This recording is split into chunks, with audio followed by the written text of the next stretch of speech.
Blue Marvel. Marvel has several powerhouse characters who are effectively its answers to Superman, and one of those heroes is Hyperion. Ever since the first incarnation of the character debuted in Avengers number 69, Hyperion has been one of the most powerful figures in the Marvel multiverse in all of his forms, but none of those forms have been as destructive or dangerous as King Hyperion, a reality-traveling threat who destroyed entire worlds and their most powerful heroes before making his way into the main Marvel universe. But King Hyperion didn't stand a hope in hell against the Blue Marvel. Blue Marvel Adam Brashear is one of the best Marvel superheroes, one of my favorites and one of the absolutely undefeatable. He's taken on all the Avengers' entire alien armadas, he has lifted a meteor the size of Arkansas and guided it away, and he's uppercutted the hell out of the Ultimate Universe Hulk. Hyperion says he's defeated Blue Marvels before, but he hasn't faced Earth 616's. While he put Blue Marvel down initially, when Hyperion threatened the innocent bystanders nearby, Blue Marvel found a new strength. Letting loose in a way he hadn't before, it took 5 blows before Hyperion was out cold and Blue Marvel stood over him victorious. Number 9. Thor and Hyperion. With the end of the multiverse staring down the heroes of the 616 Marvel Universe across the Jonathan Hickman run on Avengers and New Avengers, Thor and a handful of other heroes like Hyperion, Starbrand, Nightmask, Ex Nihilo, and Abyss ventured across the multiverse to confront the Beyonders, responsible for the collapse of the Marvel multiverse. Now, wielding the hammer of Thor, that's with 2 R's, which can only be used by those that are considered unworthy, Thor went into battle alongside the others, giving everything he had and helping bring down just 2 of the Beyonders at the cost of his arm in New Avengers number 32. Now, after facing just 2 of the Beyonders, only Thor and Hyperion survived the battle. Unfortunately, that battle ended just for another to begin as an entire army of Beyonders descended upon them. In one of the most badass moments in Marvel Comics, realizing that Thor can no longer wield Thor with 2 R's hammer because he has proven himself worthy once again, Thor and Hyperion laugh together and race each other to Valhalla as they throw themselves into this one final battle against an enemy that they have no hope of defeating. Number 8. Monica Rambeau. Monica Rambeau is an insanely powerful cosmic hero, and being one of the heroes to hold the title of Captain Marvel, we would expect no less. Way back in Avengers number 248, a battle was taking place between the Avengers and various Olympians. One of the main fights taking place was between Zeus, a sky father on par with Odin himself, and the god of thunder himself, Thor. Now, to be quite frank, Zeus thrashed Thor like he was a badly behaved little boy. Zeus had Thor down and is about to literally wipe him from this plane of existence when out of nowhere, Monica Rambeau shows up. Shooting Zeus with a little blast of energy that cuts his arm, she orders him to back off of Thor or she will do much worse. Now, Zeus, obviously not seeing her as a threat, fires off a lightning bolt that simply phases right through her living light body, doing absolutely nothing to her. So, in retaliation, she tells him the gloves are off and flies in, hitting Zeus with a blast that lights up the entirety of Olympus. And while Zeus was not defeated, Thor makes note of the fact that Monica hurt him more than any mortal had ever done before, and it shows. Number 7. Silver Surfer. The Silver Surfer is easily one of the strongest of Marvel's cosmic heroes. He can do some absolutely insane things, and he has had some massively impressive fights. But one of the ones that I think shows just how powerful he is would be his first ever fight against Null, the symbiote god. At the start of 2018's Guardians of the Galaxy series by Donny Cates and Jeff Shaw, the Silver Surfer was swallowed in a black hole that transported him billions of years into the past, landing him in Silver Surfer Black. At the beginning of time, Silver Surfer faced Null in battle when the symbiote god was just beginning to rise in power, and it was one hell of a fight. Null proved to be an extremely difficult opponent, which we know he is from his fight against literally all of Earth's heroes. Silver Surfer was going to the extent of his power trying to defeat Null in combat, and Null is still getting the best of him using All Black the Necro Sword and his other symbiotes. With Surfer on the ropes facing off against the God of Darkness, he uses the last little bits of his power cosmic that he has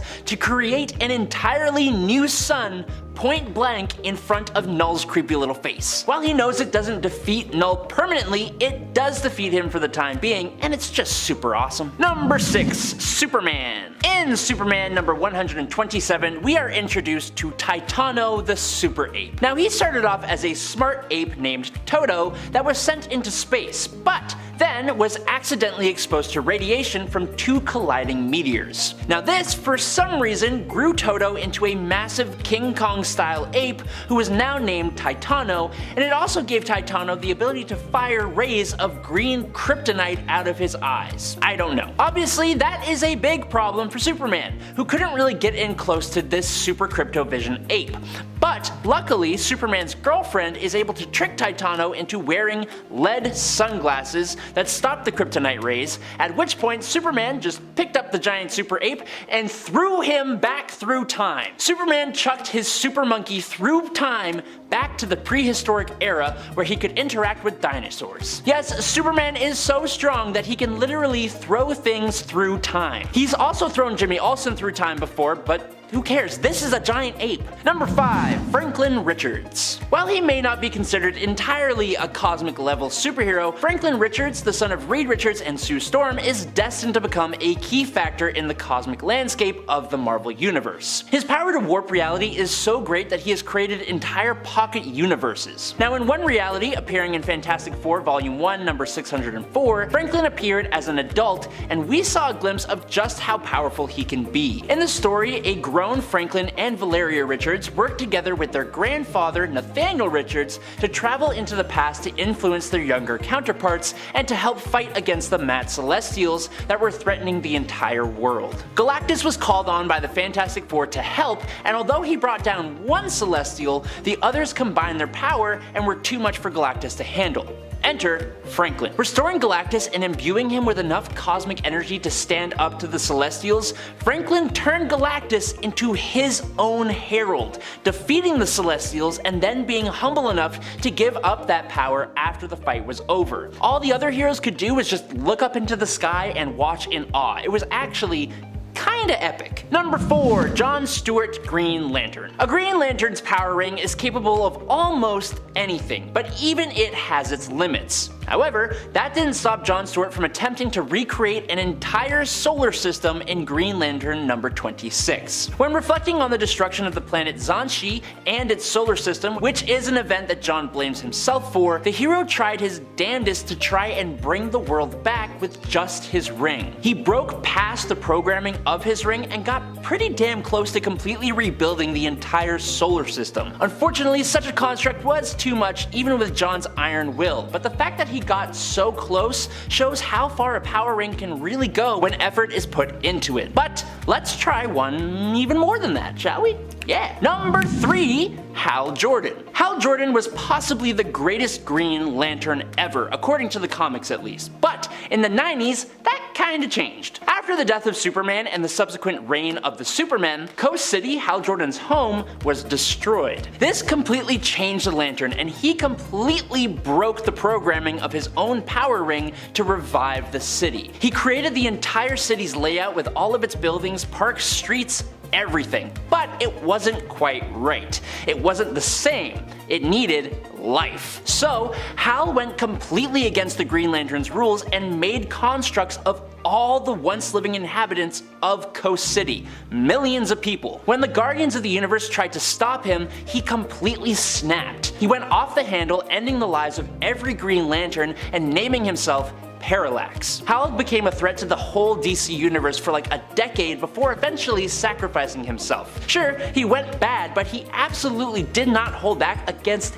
anyone. Number 2. Orion. Orion is a new god and the son of Darkseid, and as a hero with a dark ancestry, he is quite the conflicted do-gooder. He has many forms and he has many abilities. He exists beyond the normal multiverse on a higher plane called the Sphere of the Gods. Born on Apocalypse but adopted by the gods of New Genesis, Orion is in a constant war with his inner darkness and with his father, Darkseid. Orion is repeatedly praised and stated to be a warrior with skill and ferocity second to none, and in one of his many displays of pure power, he completely wipes out his father. When Darkseid came to Earth, heroes like the Atom and an empowered Jimmy Olsen fought him until a boom tube opened up and Orion came out. The heroes stood aside and let Orion fight Darkseid on his own, and he absolutely wrecked the guy in one slog of a fight. At the end of the fight, after beating down on Darkseid to the level of wiping out entire city blocks, Orion wiped out Darkseid by plunging his hand straight into his father's chest, grabbing his fiery heart and ripping it out clean, leaving Darkseid as a pile of charred bones. And finally, in at number 1 today, the Sentry. Near the end of the Planet Hulk storyline, the shuttle the Hulk was sent to Sakaar in by the Illuminati at the beginning blows up, wiping out Hulk's new family and the lives of millions of individuals on Sakaar. This pushes the Hulk into a whole new level of anger, which is directed squarely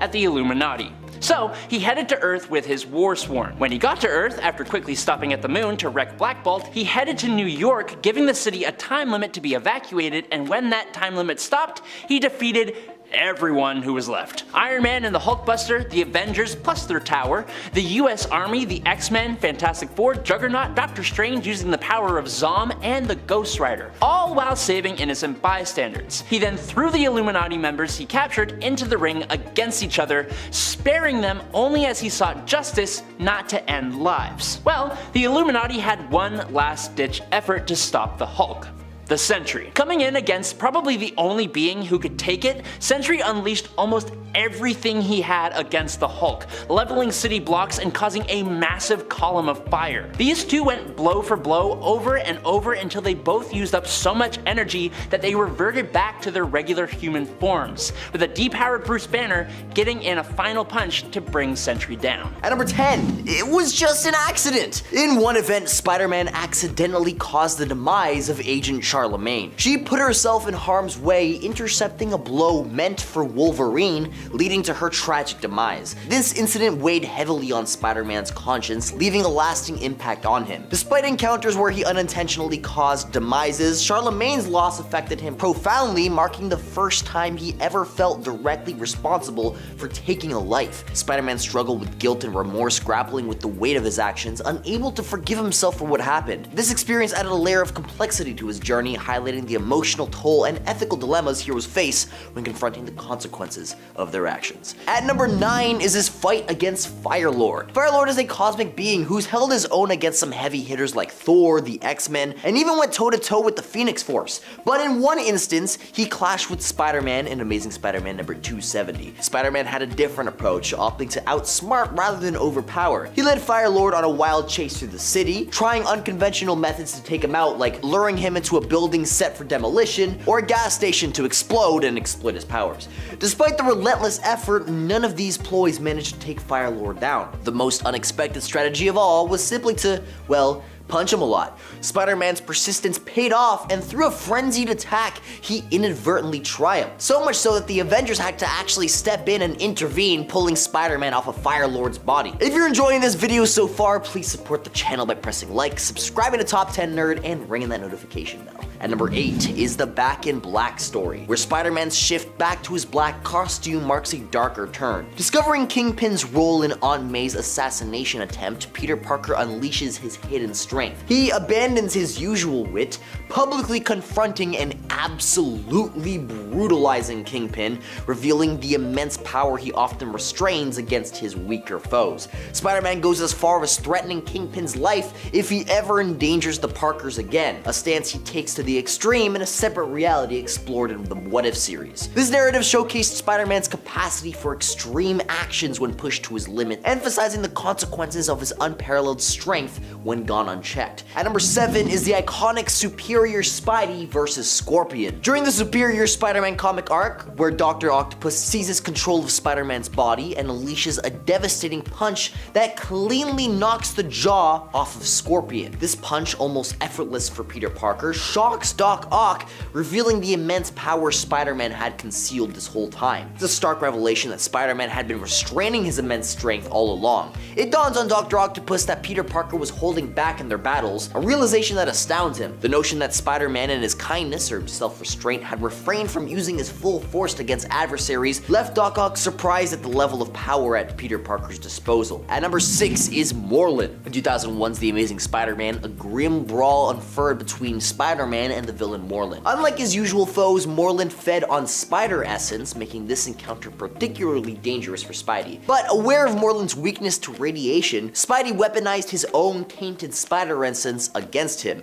inflicting a potentially lethal dose. Spider-Man hesitated when Morlun begged for mercy, only for the villain's minion to swiftly finish him off. Though Spider-Man didn't deal the final blow here, he purposefully brought Morlun to the edge of demise. Not only did this arc introduce intriguing new powers to Spider-Man, but also showcase a darker, more ruthless side of the hero, revealing a brutal aspect of Spider-Man's character which hinted at a threshold he teetered on, where mercy tangled with the urge for justice. At number 5 is the Grim Hunt. In this saga, the Grim Hunt, Spider faced the Karvanoff family's wrath in their ruthless quest targeting spider-powered heroes. Unlike the typical Spider-Man tales, this story gets intense. You see, when he's pushed to his limit, he unleashes a darker side, and in a shockingly violent act, Spidey uses his unique adhesive abilities to brutally retaliate against a Karvanoff member for eliminating his clone Kane, tearing off the villain's face. Yeah, this narrative marked a departure from Spidey's usual moral code, showcasing a grittier, more aggressive side of our friendly neighborhood hero, revealing how far he'd go and push beyond his limits. At number 4, tossing tanks and trucks. In the heat of battle against Green Goblin, Ultimate Spider-Man did something extraordinary, lifting an 18-wheeler truck and bringing it down on the Green Goblin's face. At just 16, Peter showcased incredible strength, proving that age is no limit to powers. Later, facing the Absorbing Man, Spider-Man intercepted a hurled truck, showcasing his swift reflexes and superhuman strength by stopping an entire armored vehicle mid-air. Even when facing tanks and mercenaries, Spidey didn't hold back. In a high-stakes rescue mission, he hoisted a tank above his head and smashed it down. While Spider-Man's usual strength hovers around 20 tons, moments like these reveal his ability to push beyond that, especially when lives are on the line. At number 3, benching entire buildings. In Spider-Man Final Chapter, he's holding up the entire Daily Bugle, not for himself, but for everybody else's safety. And that's no easy feat too, especially when the city he's trying to protect starts turning against him. Plus, Aunt May's on a ticking time bomb, and so talk about the pressure. Here's the thing about Spidey, even when the world is on his shoulders, he doesn't buckle. He pushes through, stops that bomb, and keeps the Bugle from becoming a pile of rubble. In a separate issue, Dr. Kirk Connors aimed to use a contraption within New York's sewers to rid himself of the reptilian transformation. However, unbeknownst to him, a lethal trap awaited beneath Penn Station. As Spider-Man attempted to reason with the lizard, chaos ensued. Consumed by his primal instincts, the lizard brought Penn Station crashing down, burying Spider-Man under its colossal weight. Aware that even the mighty Thor would falter beneath such an overwhelming burden, Peter grappled with the weight, his muscles straining against the impossible load. Yet against all odds, determination surged within him, a testament to his unwavering resolve. He defied the impossible, summoning the strength to lift the collapsed station, liberating himself from the wreckage's grasp. And lastly in this entry is in If This Be My Destiny, Spider-Man faced a monumental challenge, an entire underwater facility collapsing atop of him. Weakened by a prior fight, he struggled immensely, unable to lift the colossal weight off of himself, submerged underwater. Faced with Aunt May's life on the line, Spider-Man almost gave up before remembering how he failed to save his Uncle Ben. Unwilling to let it happen again with Aunt May, Peter resolves to fight on and lifts the giant mechanism to free himself, summoning every ounce of strength to hoist the structure, facing excruciating pain in the process. At number 2 is Juggernaut. In the showdown titled Nothing Can Stop the Juggernaut, Spider-Man faced a real tough time. It was like an unstoppable force meeting an immovable object. You see, nothing Spidey tried seemed to make a dent in stopping that big tough dude. The Juggernaut's on a mission to nab Madame Web, thinking that her powers will give him an edge against the X-Men. But Web gets the heads up and rings Spidey for help. The thing is, it's not smooth sailing. Spider-Man tries all of his moves, but nothing sticks. The Juggernaut is just too strong and relentless. He gets dangerously close to taking Madame Web out for good, and that's when Spider-Man goes all in. He doesn't hold back track anymore. Leading the Juggernaut to a construction zone, he cooks up a plan and then bam, wraps him in wet cement. Goes to show that sometimes it's not about brute strength, but about how smart and persistent you are. And in that moment, Spidey proved that determination and quick thinking can win even the toughest battles. And at number 1 is his fight against Green Goblin. When Spider-Man faced a devastating loss of Gwen Stacy, he vowed revenge against the Green Goblin. Fueled by emotions, Spidey nearly succumbs to the urge and ends the villain's life, thrashing him around with a barrage of punches. Yet amidst the chaos, he pauses, realizing his core principles. Spidey refuses to compromise his heroism by resorting to unaliving. Despite the intense desire for justice, Spider-Man confronts the Goblin, opting to defeat rather than execute. Unfortunately, Goblin had other plans concerning his glider, and I'm pretty sure we all know the rest. Spider-Man, relying on his heightened senses, narrowly avoids a fatal blow from the villain's glider, ending Green Goblin's reign without compromising his own moral code. The inciting incident for why Peter goes off the deep end is covered in the first part of the story, and the rest is simply about what happens as a result, with Peter even returning to his black costume in the end. Not the symbiote one, just borrowing the look of that costume to reflect the fact that all color and witty quips has left him, and his approach to crime fighting. Peter, MJ, and Aunt May are all outside reminiscing about Uncle Ben, when suddenly Aunt May is shot. MJ calls 911, and Peter frantically looks around to see if he can spot a shooter, but realizing that the clock is ticking and there isn't even enough time for them to wait for an ambulance for May, Peter, without his costume on,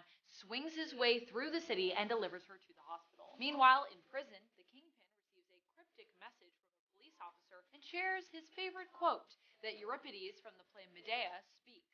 Whom the gods would destroy, they first drive mad. Peter sets out to find out who has done this to Aunt May, mainly blaming himself though, as Peter usually does. However, here he maybe has a little bit of a reason to do that. This is because this storyline takes place after the events of the First Civil War. Now, during the First Civil War, Peter was convinced by Tony Stark's Iron Man, whom he was aligned with at the start of that event, publicly unmasked to promote the Superhero Registration Act. Peter does this, but later decides that Tony is actually in the wrong and allies himself instead with Captain America, which means since his identity as Spider-Man is public, that he and his family are constantly on the run, hopping from motel to motel. If he had never unmasked, he figures, Aunt May would have never been targeted. Probably true. Before he leaves MJ and Aunt May, he urges MJ to check Aunt May in under her maiden name, Riley, in order to protect her from further attacks. Peter returns to investigate and finds a police officer at the shooter's perch with a sniper rifle and scope nearby. He webs up the officer and basically leaves him there,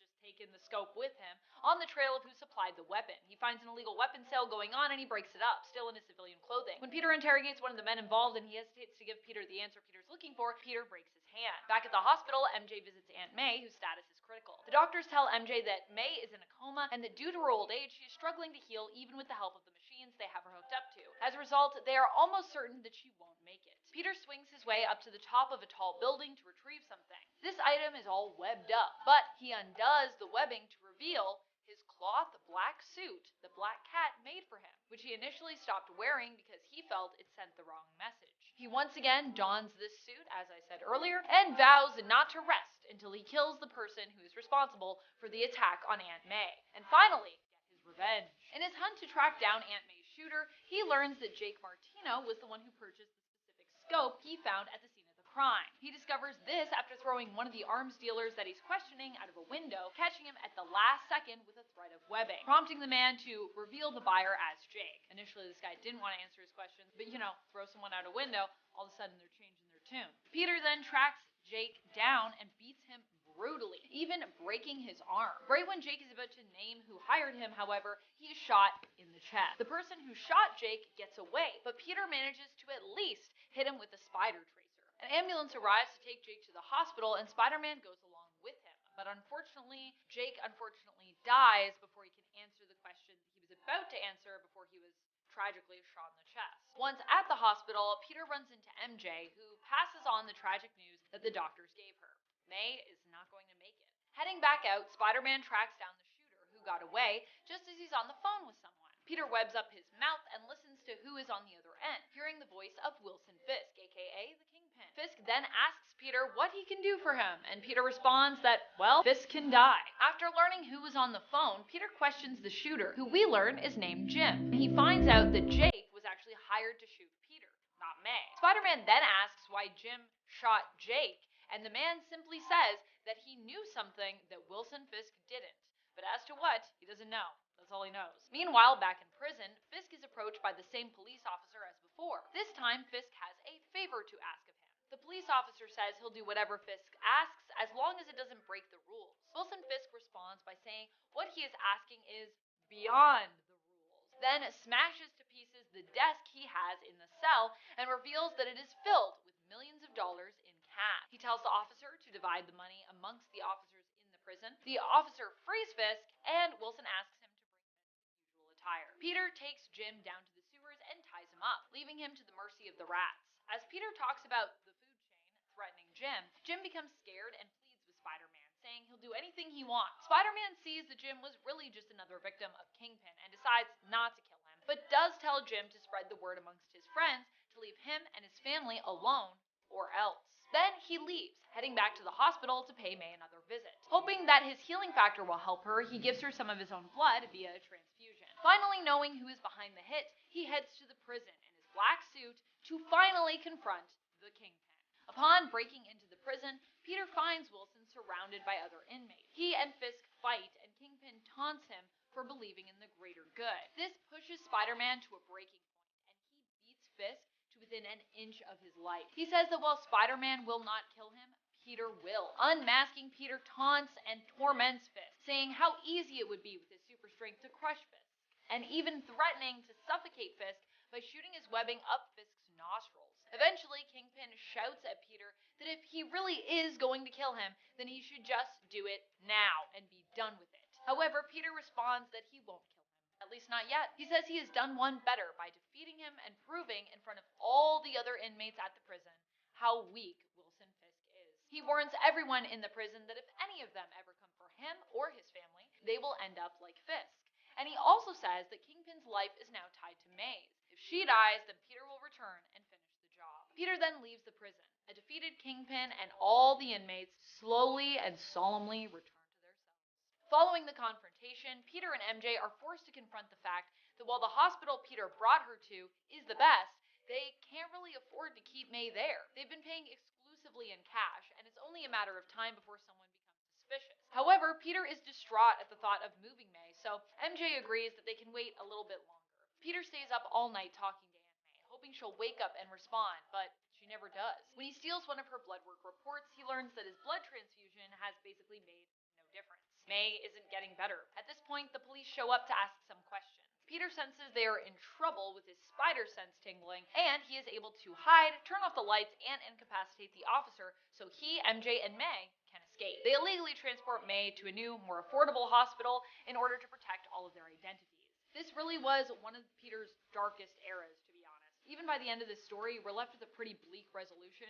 May is still in the hospital, she's still on her deathbed, no longer even getting the best care possible, and Peter and MJ are both still on the run, as Peter is still technically a fugitive, being hunted down by S.H.I.E.L.D. for being anti-registration. At the end of the story, Peter reflects on just how low he has fallen, acknowledging that he has committed at least 9 felonies during these events. And what's worse, his fingerprints are basically everywhere, so he could very well be arrested and convicted for these crimes.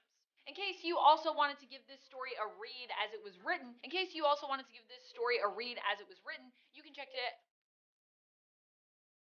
In case you also wanted to give this story a read as it was written, you can check it out in the J. Michael Straczynski and Ron Garney run of The Amazing Spider-Man from issues 539 to 543, or you can just grab a trade paperback collection of the story, which is titled Back in Black, from your local library or your local comic shop. In at number 10, Franklin Richards. Franklin Richards is an Omega-level mutant who has depicted vast reality manipulation abilities. He's capable of manipulating matter and energy, projecting energy, creating incredibly detailed pocket universes, and a whole array of psionic abilities. For his age, the kid is wickedly strong, and he's potentially the most powerful being in existence. The reason Franklin Richards doesn't rank higher on our list though is because of his inexperience, which arguably is a factor holding him back, if you're looking at the main 616 version of the character. That being said, looking to his older self from Earth 4280, we know that his vast powers only continue to excel with age. He literally destroys 2 Celestials, then hangs out with Galactus, noting that the two of them will witness the beginning of a new universe together billions of years from now. Meaning, kid is immortal. Moving on to number 9, Iceman.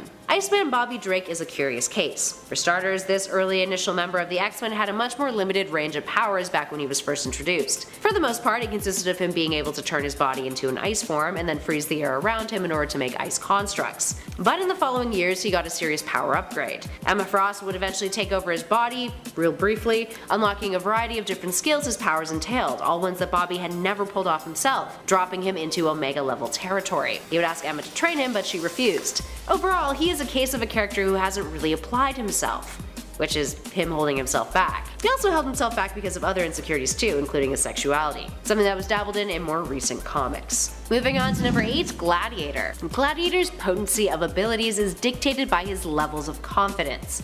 So let's backtrack. Gladiator, aka Clark, first appeared in the comics in X-Men issue 107 from 1977, an analog to Superboy and an homage to Philip Wiley's novel Gladiator, which was written in 1930, and DC's Superman was also partially based off of that.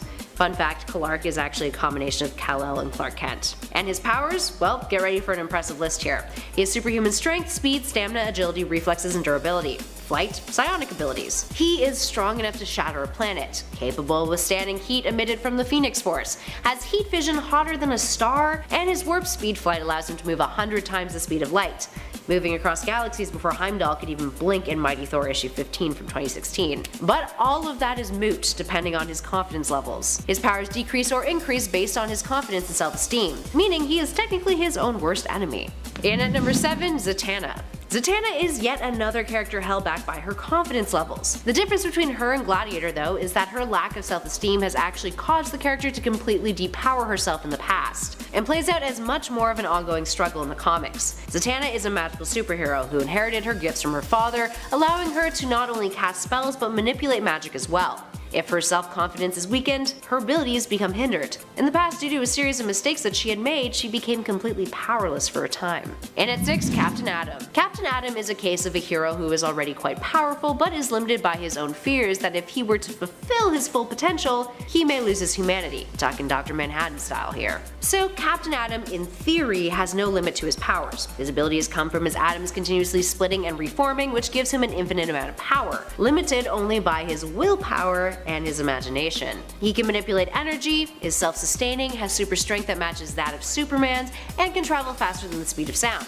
If he absorbs too much energy at once though, he can be transported through time uncontrollably. Now his power source is linked to something called the strong nuclear force, which binds protons to the nucleus. His atoms can lose coherence if he uses too much power in a short space of time, but it is speculated that he'll be able to overcome this at some point, meaning only his own willpower to retain his humanity is what prevents him from further excelling. And at number 5, Doctor Strange. Doctor Strange generally has a very strong sense of what is right and what is wrong, and what he should meddle with and what he shouldn't. Often he finds himself practicing restraint in situations he'd dominate and solve much quicker if he were to intervene. Case in point, Civil War. The Watcher commented that Strange could have ended the conflict with a mere thought, implying that the Sorcerer Supreme has a whole lot more power than he's letting on. Instead, Strange went off to meditate in seclusion, letting Cap and Iron Man duke it out. There have also been times when Strange's hand was forced and he called upon powerful dark magic, like when he battled the Hulk post-Civil War, which caused him to lose the title of Sorcerer Supreme briefly. It just goes to show that Strange has the best interests of the Earth at heart, unwilling to use riskier and deadlier forms of magic he has at his disposal in order to get what needs to be done. And at number 4, Dr. Fate. Dr. Fate is not just one individual. The character who first debuted in More Fun Comics issue 55 back in 1940 is a long line of sorcerers, each who had come upon Nabu the Wise, a god who granted them their power along with the Helmet of Fate, a mystical artifact that transforms its host into a powerful master of magic. Those donning the Dr. Fate mantle are capable of spellcasting, flight, telekinesis, telepathy, pyrokinesis, superhuman strength, invulnerability, and lightning manipulation. But here's the kicker. Nabu calls the shots, to an extent. If Nabu doesn't agree with what the iteration of Fate is doing, Fate's powers can be limited. In the initial Dr. Fate's case, Ken Nelson, if he was separated from the helm, he is significantly weakened but not entirely depowered, which is another thing. That aside, if Dr. Fate were to go full-blown homicidal or use his near-limitless sorcery powers to wreak havoc, there's a good chance that Nabu would prevent him from causing too much damage. Up next at 3, Havok. Havok is Cyclops' brother, a mutant with cosmic energy absorption and plasma discharge abilities. The waves of plasma energy can emanate from his body in all directions unless he channels it purposefully in a single direction. Generally, he wears a special containment suit, often with an indicator on his chest depicting how much cosmic radiation he has absorbed, and how much he has left within his cells. The concentration that's required of Havok in releasing his energy in focused beams can be exhausting, especially over an extended period. And that's exactly why he's on this list. If he weren't focusing and allowing his plasmic energy just to shoot out of his body without a direction, his impact would be much more destructive. His plasma wave discharges can superheat and disintegrate objects or beings. So really, it is for the best that he holds back and concentrates so no one accidentally ends up dead. And at number 2, Professor X. Professor Charles Xavier is one of the most noble characters in Marvel's roster. First appearing in the X-Men issue 1 in 1963, this exceptionally powerful telepath is one of the most powerful psychics in the Marvel Universe. He has often sacrificed his own desires for the betterment of mutant kind, constantly striving for the greater good by promising a peaceful coexistence between mutants and humans. But there have been a good number of times where Xavier's more repressed, darker emotions have been released from him, causing devastating effects. Specifically in 1996, the sentient psionic entity Onslaught was created from the merging of a darker aspect of Xavier and Magneto's consciousness. During a battle between the X-Men and Magneto and his acolytes, Xavier used his telepathic abilities to shut down Magneto's mind, making him catatonic. The darkest aspect of Magneto's mind emerged and escaped into Xavier's subconscious, taking hold of Xavier's repressed darker nature until it grew into a persona of its own. And finally, at number 1, Sentry. Sentry, aka Robert Reynolds, has a slew of abilities that makes him one of the most powerful characters in Marvel's universe. Or multiverse rather. This includes superhuman strength, speed, and stamina, a regenerative healing ability, molecular manipulation, matter manipulation, he's invulnerable, telepathic, can bend time, shapeshift, can become invisible, can astral project, and of course he is immortal. And there's more too that we've listed a zillion times on this channel. While the source of his powers has changed over the years, initially he got his abilities from a super soldier-esque serum that moves his molecules an instant ahead of the current timeline. But here's the kicker. Because of his powers, he's got an entity within him that's a dark side effect. The eroded humanity within Sentry known as the Void, who has his own set of dark powers that include infinity tendrils that attack a victim's mind, impaling them with traumatic visions of the past, present, and future. But now we come to his restriction. In order to prevent the Void from causing catastrophic damage, Sentry worked with Dr. Doom and Reed Richards to wipe out not only his own memory, but the memory of the hero and his evil half from the entire Marvel Universe as a means of protecting it. Those are some real drastic measures. Number 10. Booster Gold. Firstly, Booster's powers are tech-based, yes, but they still count. Michael Carter, aka Booster Gold, first appeared in Booster Gold number 1 back in 1986, and has changed a lot since his first appearance, though in adaptation form he is often stuck in that mode that he first appeared in. Booster was just an average person in the 25th century living in Gotham, down on his luck after he had been caught throwing football games. He ended up in disgrace and was working in a museum as a night watchman, and with the help of the security robot Skeets, he stole a bunch of tech and combined it to create his costume and went back in time pretending to be a hero from the future. At first he was really only interested in the fame and the merchandising. So much merchandising. But over time he transitioned into a real hero, and is sometimes quite crippled by the weight of the power he holds, particularly time travel. Booster can go and change pretty much anything, but there will be ramifications. Possibly one of the saddest time travel Booster stories is when he went back in time to save his best friend, the second Blue Beetle, Ted Kord, from being killed by Maxwell Lord. However, this messed up the timeline, but he was willing to live with it, just so that he could have his friend back. But when the Blue Beetle found out, he couldn't let him be so selfish, and voluntarily went back to take his place in the timeline. Booster has to keep his selfish nature in check when it comes to time travel, and for the most part he does. Uses it pretty responsibly, but it weighs on him. Holding back can be a burden, but it's part of what makes one a true hero. Number 9. Black Bolt. Time to get real obvious. Black Bolt first debuted in Fantastic Four number 45 back in 1965, and is a core member of the Inhumans, royalty. He can't speak. I mean, he can, but he shouldn't. His speech center in his brain is different. It produces an unknown particle that interacts with the electrons in his brain, which has caused him to have the most devastating sonic scream out there. Just whispering, he could destroy pretty much anything and anyone. Now, Black Bolt can control and channel his powers a bit with the help of his costume. That top part is a tuning fork, it's not just decoration. But he's hyper aware of this, and so is always very careful. Still, you learn a lot when you can't speak. Black Bolt knows things. And he's a secret weapon when you really need someone stopped. You can convince him to speak, and he only needs to say one thing, and that's it. Number 8, the Scarlet Witch. So her powers have been tweaked and retweaked over time. They're trying to get away from the all-consuming reality warping powers that gave the world House of M and the whole no more mutants thing. But for a time, and she still kinda does, have to be hyper aware of her powers, because she had a history of triggering them subconsciously based on her own desires, like the saga of her and Vision's children, which has been rendered more complicated in the modern era. Wanda Maximoff first debuted in the X-Men number 4 back in 1964 and has changed a lot since then. Her powers are now in the chaos magic realm with a mutant element on top, so there's more control, which is good, because the ability to change whatever one wants, that's a lot of a lot. It would and does drive most who hold it mad. Too much power, too much, beyond Omega. Number 7, Cable. Here we're getting into the has to hold back category, or rather had to hold back. He first appeared as Cable in the New Mutants number 87 back in 1990. He had been introduced as Nathan Summers in 1986. Back then he was just a baby and not a man out of time. Cable has very powerful telekinetic powers, but initially he had to use them to keep the techno-organic virus he was suffering from spreading to the rest of his body. That used to be the source of his cool metal arm. When he doesn't have to hold back, Cable is a force to be reckoned with. It's that dangerous combination of telepathy and telekinesis, along with that sense of self-righteousness he inherited from his father Scott Summers, aka Cyclops. Cable has built his own utopian floating city. That was during the Deadpool and Cable team-up. Good times. Cable is one who has fluctuating powers. He has them all. Oh no, they're gone. Oh yay, some of them are back. It just depends which area you're in. Number 6, Liz Sherman. Liz Sherman was first seen in Hellboy Seed of Destruction back in 1994, and is a being of immense power that she does not want and struggles to control. Her holding back is that quest for control and a fear of what happens when she loses it. Liz has pyrokinesis, the fire starting ability, and oh, what a fire it is. Her powers manifested when she was 10 years old, and because of her strict religious upbringing, she thought they were a punishment from God for her sins. This has caused her to form a very complex relationship with them. It also didn't help that at age 11 she lost control and killed her whole family. To learn to control her powers, she had to learn emotional control, as that is what triggers them. She has to hold back her emotions and keep them on an even keel, all while wrestling with the bitterness her powers have left her with.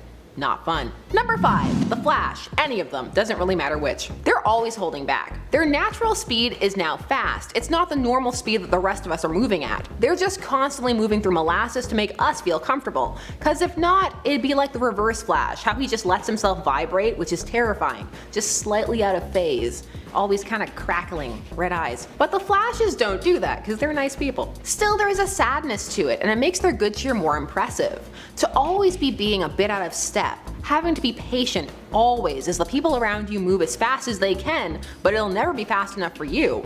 It could leave you feeling disconnected. And again, the time travel possibilities of not holding back. Barry Allen created the New 52 reboot because of his meddling, even though the Doomsday crossover was trying to make that Dr. Manhattan's fault, but it took too long to come out. Art delays. We're only on issue 10. It's been years. Number 4, the Spectre. The Spectre first debuted in More Fun Comics number 52 back in 1940. Cliff notes. The Spectre is the spirit of vengeance who carries out his missions through human hosts. The first was Jim Corrigan, a police officer who made the mistake of getting engaged in a fictional story, so he was murdered. The last part was the Golden Age. He became an avenging spirit in the Silver Age, and he can be very harsh. He has godlike powers and can, wait for it, manipulate time and space, control all matter, has invulnerability, and limitless strength. So how is he holding back? Well, he's really held back by the morality of his hosts. The Spectre exists in a kind of dual host-like existence. The host is there, they're not fully subsumed, and they can resist some of the Spectre's more cruel impulses.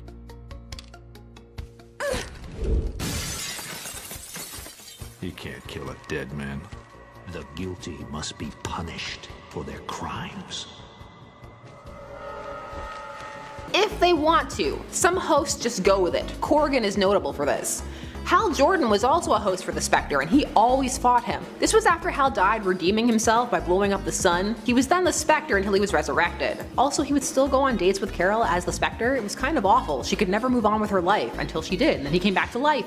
Poor Carol. Actually, no, she's awful to Hal. One day I'll tell you the full story of how she once got mad at Hal because he blew her off to save a dying planet. I mean, what's more important, Ferris air being attacked or a planet breaking apart like Krypton? Number 3. Gambit. Gambit is a lot more powerful than people think. He first debuted in Uncanny X-Men Annual number 14 back in 1990. His powers work by converting the potential energy stored in an inanimate object into pure light kinetic energy, and he has a lot of potential to harness energy also. He also has hypnotic charm. In an alternate storyline, when his full potential was reached, he became New Sun. In this state, he could control all aspects of kinetic energy down to the molecular level, so he can manipulate the potency of energy, which yes, was as terrifying as it sounds. He could then simulate pretty much any type of energy, and of course time travel and cross dimensions in space, and just remake things to his will by turning into pure energy and joining the kinetic flow. Thankfully, the Gambit this happened to was an alternate reality one. Main vs. Gambit actually went up against this counterpart and was left less powerful as a result. Also, Gambit can now convert inert materials into toxic substances.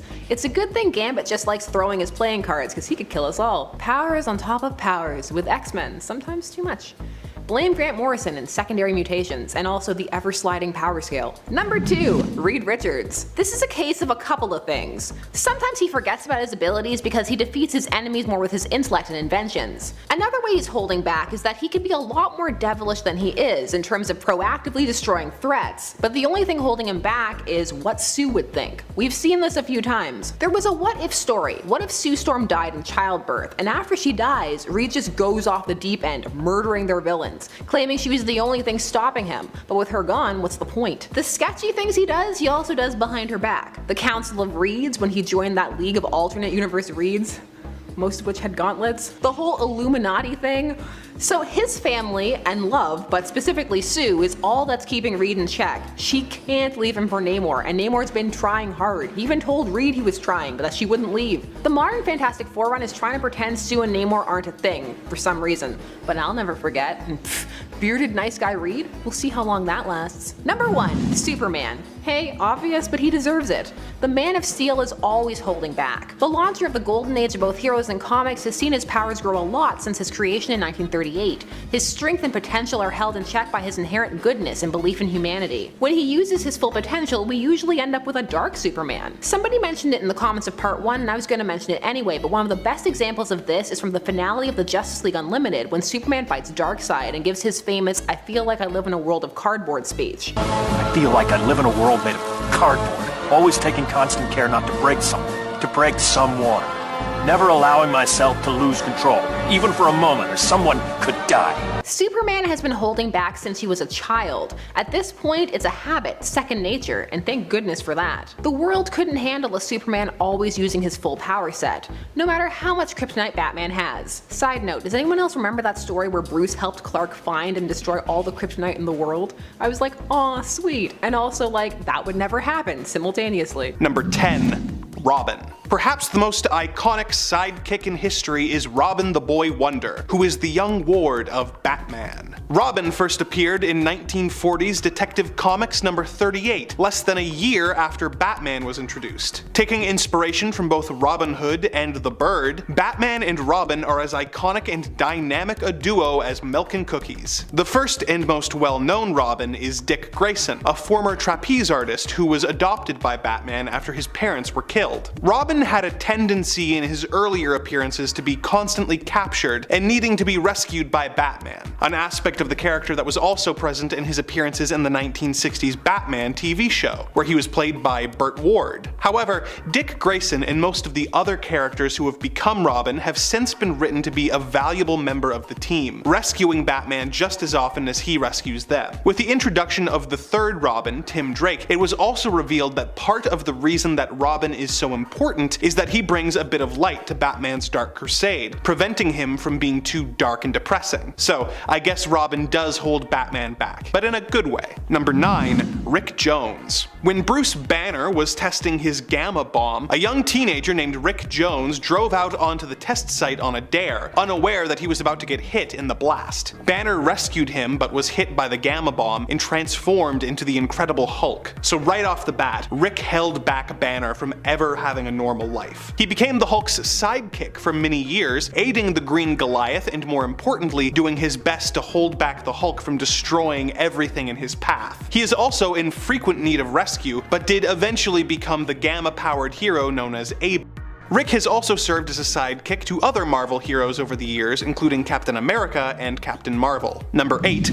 Uncle Marvel. Of all of the sidekicks of the original Captain Marvel, or Shazam if you prefer, Uncle Dudley is by far the most useless. While the other members of the Marvel family, like Mary Marvel and Captain Marvel Jr., get their powers from Billy Batson's hero persona and from the wizard Shazam, Dudley is actually a fraud with no powers to speak of. He isn't even actually their real uncle. He's just some old dude who decided to con his way into the family. While other members of the family will say their magic word and instantly be transformed into their hero selves, costume and all, Dudley will wait until no one is looking and then frantically tear off his clothes to reveal a homemade supersuit that he wears underneath. Everyone is aware of his lack of powers, but goes along with the charade because they think it's funny. Whenever he was asked to use his powers, he would complain that his Shazambago was acting up and that he couldn't do it right now but totally could some other time. So he has no powers and is really more of a liability than a help to the team, as he runs into danger with them and they constantly have to keep an eye on him to make sure he doesn't get horribly murdered, while they also deal with the supervillain. In fairness to Uncle Marvel, in the villain Black Adam's first appearance in Marvel Family number 1, it was Uncle Marvel who defeated him when the team was at a stalemate with the villain by suggesting that he be allowed to join the team, as he also had gotten his powers from the wizard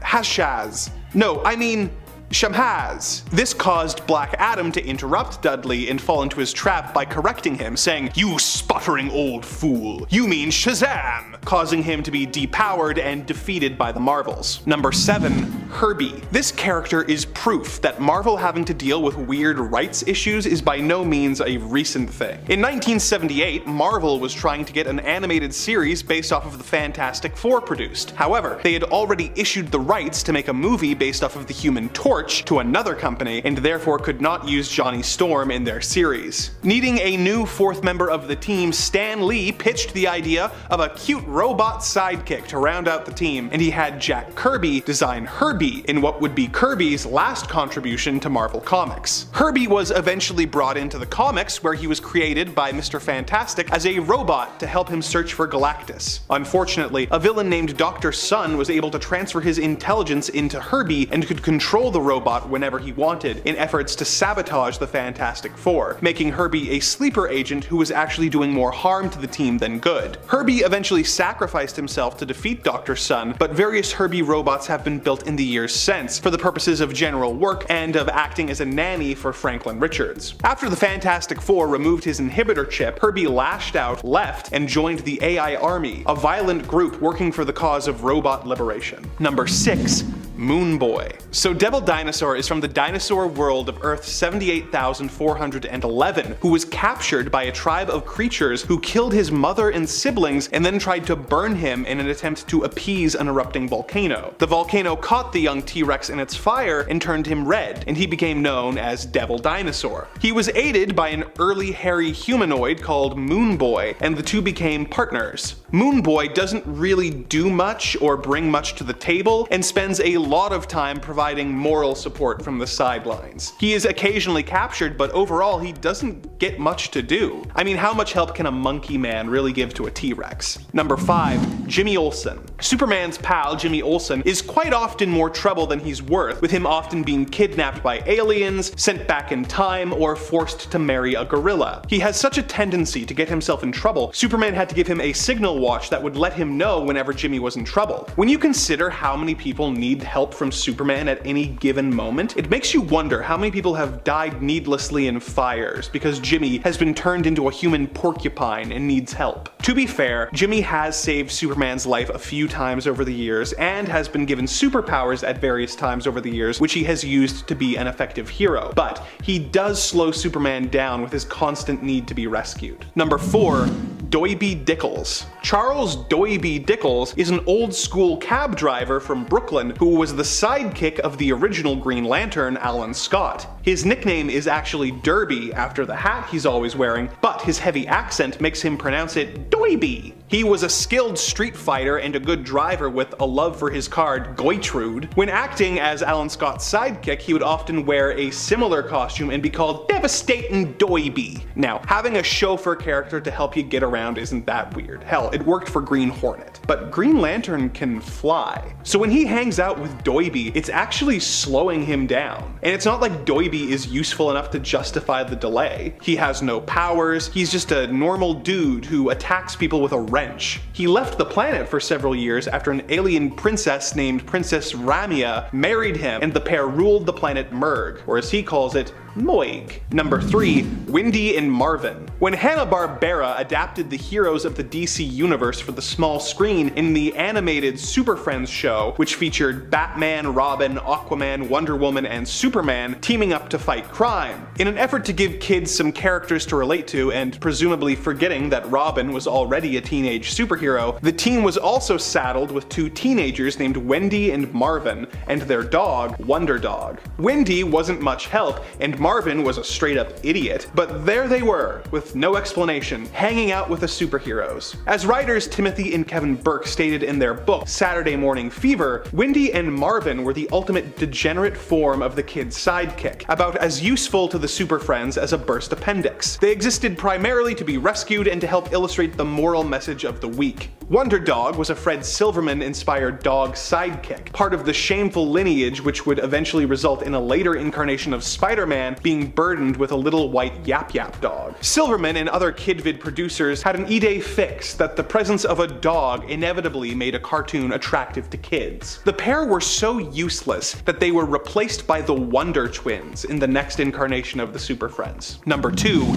Alpha. Spider-Man was one of the first superheroes to prove that teenagers didn't have to just be sidekicks and could in fact be their own heroes, which is why it's kind of weird for him to get a teenage sidekick. Andy Maguire was a normal student at Midtown High, Peter Parker's old school. He was a painfully average student who was mostly ignored by his teachers, parents, and fellow students. One day, Peter Parker was presenting a demonstration at Horizon Labs, and an accident caused Andy to develop superpowers such as energy manipulation, force field projections, telekinesis, flight, and matter manipulation, among others. So, what's the problem? That sounds like a character who could somewhat keep up with Spidey. Well, he was such a bad sidekick that when Spider-Man brought him to try and help the Avengers battle Terminus, Alpha was so irresponsible with his powers that several aircraft began malfunctioning and plummeting to the ground. The Avengers and Spider-Man had to rescue all of the passengers, just barely being able to avoid a colossal body count. Spider-Man decided Alpha was too irresponsible to have superpowers and created a machine that took away Alpha's powers. Number 1. Snapper Carr. You may know that the Justice League was first introduced as an updated version of the Justice Society in 1960's Brave and the Bold number 28. You may know that the League consisted of 7 members: Aquaman, Batman, Green Lantern, The Flash, Wonder Woman, Superman, and Martian Manhunter. But do you remember the 8th member of the Justice League who was introduced in their first appearance? While developing the Justice League, DC executive editor Whitney Ellsworth insisted that the team have a hip-talkin' young teenage character who the young readers could relate to. Thus, Snapper Carr was created. He didn't have any powers and was a civilian who would constantly snap his fingers. As he explained it to the Flash in his first appearance, "You hear these fingers snapping, Flash? That's my way of showing I like something. That's why the cats around here call me Snapper." Flash decides to bring this young weirdo into battle because he may be the key to the League's success or failure against Starro the Conqueror. After Starro was defeated, he was made an honorary member of the League and was present for several of the stories in the team's first decade. As mentioned before, he does nothing except snap his fingers and was more team mascot than anything else. But as the sidekick of the entire League, he held them back in a massive way when he was tricked by the Joker into revealing the location of the League headquarters, forcing the League to spend valuable time relocating to a space satellite. Snapper was not allowed to come along. Snapper was briefly given teleportation powers in an effort to make him useful, but is a mostly forgotten character now. Number 10. The Beast.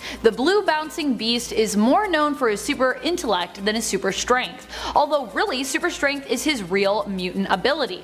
His brute strength, durability, and super dexterity are the powers that he was granted by his mutation. Though why do we know him more for his intellect? Beast prefers to stay out of fighting when it can be avoided, and is often recognized as an academic and pacifist. Part of the reason he holds back when he is fighting probably comes back to those beliefs, as well as his fear of his more animal nature. The times that he is held back when it comes to fighting probably has to do with a few events following his transformation into his beast-like form. As you'll recall, he didn't always look as he does. He used to look like an almost completely normal human, and then he was also a grey beast for a while. Soon after he was transformed, he was drugged and hunted by Kraven, causing him to resort to a feral-like state. He almost killed Kraven near the end of the story, and later in the comics was manipulated into believing that he'd killed Iron Man. Both events were like a living nightmare for the mostly peaceful Hank. Number 9. Deku. When Deku from My Hero Academia receives his all-for-one quirk from All Might, he is forced to hold back his powers, as using them at full strength would destroy him. The power of All for One basically allows him to store up energy and then release it in one superhuman and often explosive blast. He must train and use the power carefully or risk damaging his entire body. Therefore, he carefully channels the power and controls the percentage of output to avoid injury to himself. And even with reducing it as much as he does and controlling it, his use of the power still causes his hand and fingers, which he channels the power through, to become disfigured. Number 8. Cyclops. The proof is in the pudding with Cyclops, who is forced to hold back his powers simply because he cannot really fully control them. His laser eyes, sorry friends, I'm just kidding, his optic blasts need to be kept in check, or he would just be blowing up stuff left, right, and center. Scott actually has 2 separate ruby quartz visors, one that helps him control his optic blasts and one that he wears when sleeping that completely contains these blasts. And if you don't believe that his powers need to be held back, just look at the evidence. Anytime he loses his visor in the comics or any other media involving the loss of his visor, usually results in him having to close his eyes to protect people. Unless Emma Frost is around to help him have control over this ability, of course. Number 7. Sunspot. Being able to convert solar energy into strength may not seem like it is something that is insanely powerful, but there was a time in the comics that Sunspot almost killed himself while doing this. Yeah, after losing control of his powers as the result of an injury, Roberto was forced to use a regulator headband to help him gain control of his abilities again. He was often depicted wearing the headband in the comics to help him limit the risk of losing control. And when he chose to ditch his regulator band in an attempt to access the full potential of his powers, he was actually warned that this would likely kill him. Fortunately, he managed to survive, but the risk was still very much there. At his full strength, Sunspot was even referred to as the strongest Avenger. Granted, this was Roberto himself talking, who is known for being kind of full of himself, so. Number 6. Wonder Woman. An insanely powerful superhero, Wonder Woman's abilities appear almost limitless. She has super breath, is insanely strong, is somewhat telepathic, can fly, and even sometimes can breathe underwater. Does anyone remember when the comics told us she had gills? Weird. Granted, these abilities are surprisingly not her own really, as they are gifts from the gods. But still, one cannot deny that Wonder Woman is pretty much unstoppable. So what is she holding back? Apparently, the full strength of her powers as a demi-goddess. Yep. The Wonder Woman we see in the comics isn't even all that she could be. It has constantly been established that her bracelets of submission are used to keep her powers in check and prevent her from becoming too OP. Number 5. Jean Grey. Another strong woman who has been classified as one of the strongest telepaths in the world, an Omega level mutant who also has telekinetic abilities. You might be thinking that I'm gonna go down one of my favorite paths here with Jean and talk about Phoenix and Dark Phoenix and self-control in regards to those entities that Jean becomes. You'd be wrong. In fact, Jean had to have the full potential locked away from her from a very young age. When she first came to Professor Xavier's School for Gifted Youngsters, Professor Xavier actually put up psychic shields in her mind, recognizing she was not yet prepared to handle the full potential of her power, as it could put her and others at risk. Number 4. Quicksilver. What happens when you go even faster than the fastest man on Earth? That is something Quicksilver should never venture to answer, and after the events of No Surrender, I'm sure he learned just that. Quicksilver is an arrogant hero who sometimes plays villain and who normally indulges very much in his powers. The rate at which he can travel allows him to dash across oceans, walk on water, dodge bullets, and even time travel. However, during the Avengers No Surrender event, he traveled too fast, even for himself, and seemed to find out why restraining one's powers can be a good thing. In his own series following the comic book event called Quicksilver No Surrender, he seems to get stuck somewhere between time and space, in some kind of weird time-space limbo. The series itself is beautiful, and you should read it. It also involves a lot of self-reflection on Quicksilver's part, but besides that, it also serves to show us why Quicksilver holding back from traveling beyond the fastest he can is a good idea. Number 3. Rogue. You asked for more Rogue from me, and you got her. Coming in at our number 3 spot, Rogue is a hero who has always wanted to hold back. In fact, she is often portrayed as not even wanting to have her powers at all, even sometimes attempting to seek out a cure. The traumatizing experience of her first kiss with Cody Robbins, resulting in him ending up in a coma, has always kind of caused her to wish that she was different and, didn't have powers. She does her best to control, limit, and hold back her powers, being careful not to make physical contact with loved ones, and even when fighting, to limit the physical contact she does make with enemies. Number 2. Adam Warlock. Cosmic superhero Adam Warlock has been presented as one of the few people in the Marvel Universe strong enough to wield the Infinity Gauntlet. While he was persuaded to dismantle it after being convinced that it was too much power for any one person to control, the fact remains that his time on Earth and in space has allowed him to go on adventures which have ended up granting him an off-the-charts level of powers in the comics. Still, he does not often use all his power. Why?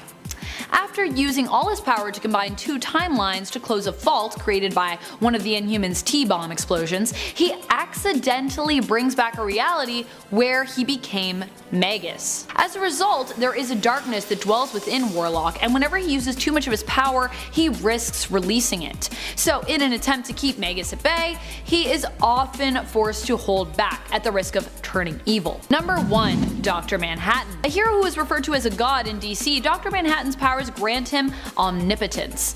Because he carries so much power and also knowledge of all things past, present, and possible futures, he often does not take action. In fact, in the events of the Doomsday Clock, he even refers to himself as a man of inaction. He quarantined himself to Mars and typically does not use his powers to their full capabilities. If you don't believe me, just look at the New 52, which exists because of Dr. Manhattan's interference in the Flashpoint event. I mean, if Dr. Manhattan did not hold back his superpowers as often as he does, we'd probably be seeing a lot more DC reboots than we do. Number 10. Hal Jordan / Green Lanterns. So the Green Lantern rings function based on the user's willpower. That, and you have to charge them. But the charge is so narratively convenient that you don't need to worry about it too much. So the bearers can use the rings to create constructs, whatever their imaginations can conceive. But there is a built-in restriction, one that is now very present, and that is lethal force is not authorized. One has to break the Lantern code to kill. Hal knows he killed the whole Corps, and then some. So one can get the ring to kill, but it'll send an alert and the rest of the Corps and the Guardians are going to be down on you. So best to hold back and find another solution to your problems. Talking to you, Hal. Yes, I know he was possessed by Parallax. If one does break the code, you pretty much have a limitless weapon at one's disposal. This concept was played with in Dawnbreaker from Metal Knights, the dark Batman who would use the Lantern ring that came to him to kill. This was from the dark multiverse stuff. He became pretty much unstoppable thanks to the strength of his will. You need a lot of focus and drive to wield a ring, so it's important to hold back on those murderous impulses. Number 9. Jaime Reyes. The Blue Beetle, the third one. More space and alien artifacts. Jaime Reyes first debuted as the Blue Beetle in Infinite Crisis number 5 back in 2006, but he had appeared as a character 2 issues prior. The story of the third Blue Beetle is a great legacy story. So the first Blue Beetle was Dan Garrett, and Cliff notes he found a mystical scarab that allowed him to fight crime. It was a retcon, initially he was powerless. This was at the very start of the Golden Age. Fast forward, he passed it on to his protege, the second Blue Beetle, Ted Cord, who was never able to get it to work. So instead he became a tech-based hero along the same theme. During Infinite Crisis, the scarab was reinvigorated and attached itself to Jaime Reyes. He was able to access it, and it formed into a protective suit around him with many capabilities. However, it became clear over time that this wasn't just some tech artifact. It began to talk to Jaime, to attempt to influence his actions, increase the amount of force he used, etc. This is more of an adaptation thing though. It turned out that the Scarab was a part of the Reach, an alien force at war with the controllers. Depending upon continuity, the holding back Jaime is doing is of the Scarab, making sure it uses appropriate force and doesn't overreact to situations in a desire to protect him. It's a symbiotic relationship, but not one anywhere near as intense as say Eddie Brock and Venom. It is grafted to his spine though. Ouch. Sadly, Rebirth has retconned pretty much all of this in one of the, in my opinion, missteps, and the Scarab is magical again. Number 8. One Punch Man. Firstly, all of you stop being mean to Johnny about his pronunciation. It's different phonetic points, different languages. So the dilemma for very underestimated hero One Punch Man is that he is looking for a villain who he doesn't have to hold back against because he just trained so hard. He was so determined to be the very best, like no one ever was. To punch them was his real test, to beat them was his cause. Only well he is the best. He can KO and explode pretty much any villain with one punch. The punch doesn't even need to land, it's so powerful. Won't someone be there so that Zatanna doesn't have to hold back? Make his dreams come true. This is a really fun satirical series, and I feel like we also need to start including heroes from My Hero Academia as well. Thoughts and feelings? I'm sure you'll let me know down below. Number 7. Jason Blood. Gone, gone, the form of man. Rise the demon, Etrigan. I hope you like rhymes, because if not, then oh man, Etrigan is gonna be rough for you. So these characters first appear in The Demon #1 back in 1972. The two are bound together, and Jack Kirby, their creator, had no interest in creating them, but did it because DC wanted horror characters, and he was like, okay fine, here's a demon. There have been some changes in origin, but all in all, it's Morlun who binds Jason and Etrigan together, and the struggle has been real ever since. Jason isn't thrilled about being bound to a demon, and often works hard to live his life without summoning Etrigan at all, and is quite annoyed when some of his magical acquaintances, looking at you Constantine, will force him out. This is because there are some situations where Etrigan's strength and powers are required, but Jason is a skilled sorcerer, so he can avoid having to summon Etrigan for a good while if he's really in a snit. Why doesn't he want him? Well, Etrigan is a sadomasochist and has been known to go too far and torment people because he enjoys it. The two eventually find an even keel and come to respect each other. Etrigan has been largely dormant, but there's rumors about Justice League Dark, so maybe we'll see more of Jason Blood soon. It's a great name. Number 6. Jubilee. Okay, Jubilee is not weak, and she never really was. Her powers were always more than fireworks, even if she herself does describe them that way and can use them as such for entertainment, as she did when she first appeared back in the Uncanny X-Men #244 back in 1989. Breathe. Now, where a lot of the she's useless comes from is the 90s animated series, where she would consistently be ineffectual with her attacks just bouncing off of things like sentinels. However, Jubilee actually has enormous potential. Emma Frost has noted that she has the potential to detonate matter at a subatomic level because her power set is that she generates pyrotechnic energy plasmoids. So in short, she could be a walking nuclear bomb. What's holding her back? Well, mental blocks really. She needs to hold back because, well, she could destroy everything, but she was held back by her inability to conceive of wielding that much power. She was always surprised when she leveled up. It's a good thing Jubilee holds back, because with all these people calling her useless, maybe one day she'll just snap. Number 5. Storm. You all have been asking for Storm since part 1. You have been scandalized that she wasn't on these lists. Well, she's here now. She first appeared in Giant X-Men #1 back in 1975. She was part of the big X-Men relaunch with a new lineup that re-galvanized the books. The X-Men actually didn't do that well in the 60s. It's only retroactively that people went back and appreciated it. Storm is an Omega level mutant, officially now thanks to House of X. When most people think of her, they think, oh, weather control. But it's so much more than making it rain. She can start tempest, earth-shattering storms, and also manipulate weather on a cosmic level, cosmic storms. And also, like Magneto, she can also mess with the electromagnetic current. Storm doesn't use her full potential because if she did, she would destroy the world. She's only limited by the strength and will of her body. But with all of that training, generating a mega earth-ending level storm shouldn't be too difficult. So yeah, Storm holds back because she doesn't want to destroy the earth. She lives here too. Also, random question. Wolverine in Storm or Black Panther in Storm? Let me know. Number 4. Spider-Man. He's another one that all of you have been clamoring for, and fair is fair, he's a lot more powerful than he appears, or than people give him credit for. Now when people go down the list of Peter's abilities, they often leave super strength down to the bottom, or off entirely. Instead, the attention goes to the wall crawling or the spider sense. But Peter is very strong, and he constantly has to restrain himself from really hurting people, including the villains he's fighting. He can punch jaws clean off, but he takes with great power power comes great responsibility, seriously. Don't mess with Spider-Man. Just because he's wiry and doesn't have the bulk, people think, oh, he can't do anything, just puny Parker. Well, that's how you get thrown through a window. Just ask Wolverine. Number 3, the Hulk. How can we keep making these and not talk about Bruce Banner and the Hulk? That's what Bruce has been doing since he became the Hulk. He first appeared in The Incredible Hulk #1 back in 1962. After being bombarded by gamma radiation, when angered or stressed, Bruce Banner transforms into the Hulk, initially a mindless monster. Over time, the Hulk has developed into being his own being, separate from Banner, which has led to even more problems as the two try to reconcile their joint existence. It's gotten even worse in the Immortal Hulk, with poor dead Banner being dragged along by the still living Hulk. So this is a relationship that has changed, but everyone remembers the classic tale of Banner hiding out from the world because any little trigger could set him off and unleash the beast within. A man constantly battling against his own fears, doing nothing but holding back, essentially. Side note, there's one issue where She-Hulk tries to say that her life is worse than his, even though she's a sexy lawyer that everyone likes, or was a sexy lawyer. Recently she fought for her right to be ugly. Keeping up with comics. Number 2, Invincible. Going back to Kirkman's superhero epic following the life and times of Invincible, aka Marcus Grayson, no relation at all to Dick Grayson.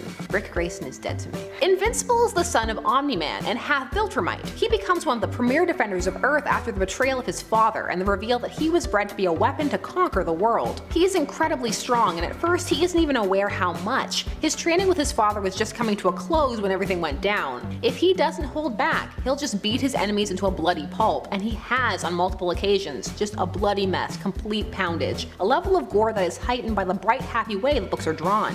Invincible would go on to become the leader of the Viltrumite Empire, so watch out. So far his reign has lasted centuries. Number 1, Raven. You knew she was coming, you were waiting. Raven is a core member of the new Teen Titans, the result of a forceful coupling between the demon Trigon and her mother Angela Roth. She fled in horror about what had happened, and took her daughter to the alternate dimension of Azarath, where she spent her life trying to teach Raven to suppress her emotions and master her control, a difficult task as Raven is also an empath. She hid her parentage from her for a while in hopes that with proper training she would never be able to access the dark emotion-fueled part of herself, but ultimately she failed. When Raven turned 18, she tried to prevent her father from crossing into Azarath. She is locked in battle with her father and the dark aspects of her nature. Raven has let go before, with disastrous results, far worse than ruining Nightwing and Starfire's wedding, which did happen. While she is a healer, she possesses many of her father's powers and traits and can manipulate darkness. Raven must constantly hold her emotions in check and not be overwhelmed by others, or also her father's forces, lest she give him what he wants and enslave the world. Definitely number 1 worthy. Number 10, Cyclops. While Cyclops might not be as powerful as some of the others on this list, he pretty much perfectly sums up the idea of a hero who has to hold back his power in order to fight. I mean, that's literally what his costume is for, really. Well, other than that sweet X-Men suit. That is just so we know what team he's fighting alongside. But when it comes to his visor, that is straight up being used to better control and restrain his powers, so that he isn't just optic blasting everyone he looks at or comes up against into next week. Additionally, Cyclops doesn't just use his visor, but also uses his gloves to do this. In his gloves are little buttons that Cyclops can basically push to control the visor, allowing him to open it more or less and change the angle at which it will emit his optic blasts. This is also why Cyclops is known as a master of trigonometry. He needs this knowledge so that he can best utilize his optic blasts, knowing exactly how and when to fire them, and with how much intensity in order to achieve whatever the fight calls for. So whether it's a giant full frontal blast or something a little bit more subtle, Cyclops is always prepared for each and every occasion, as long as he has his trig knowledge intact and his visor and his gloves with him. Since the character first debuted, his powers and their immense strength are something that have also been shown as bothering and plaguing this character, with him even believing that Jean could actually never love him because of his uncontrollable optic blasts. How could she ever love me? I have to wear rose quartz glasses all the time. It's not that big of a deal, psych. Just chill. And friends, before we move on to our next spot on this list, if you love what we do here at Top 10 Nerd, why not show us you love us by clicking that like button? Number 9, Starfire. Starfire is a character who is immensely powerful, and honestly, we don't talk about her enough on this channel. It's been a minute since we talked about Corey, but let's get into it.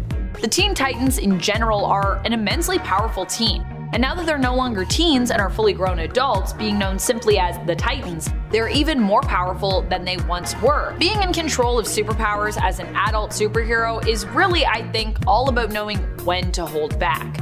Over time, characters have a tendency to only get more powerful and more experienced with age, and Starfire is no exception.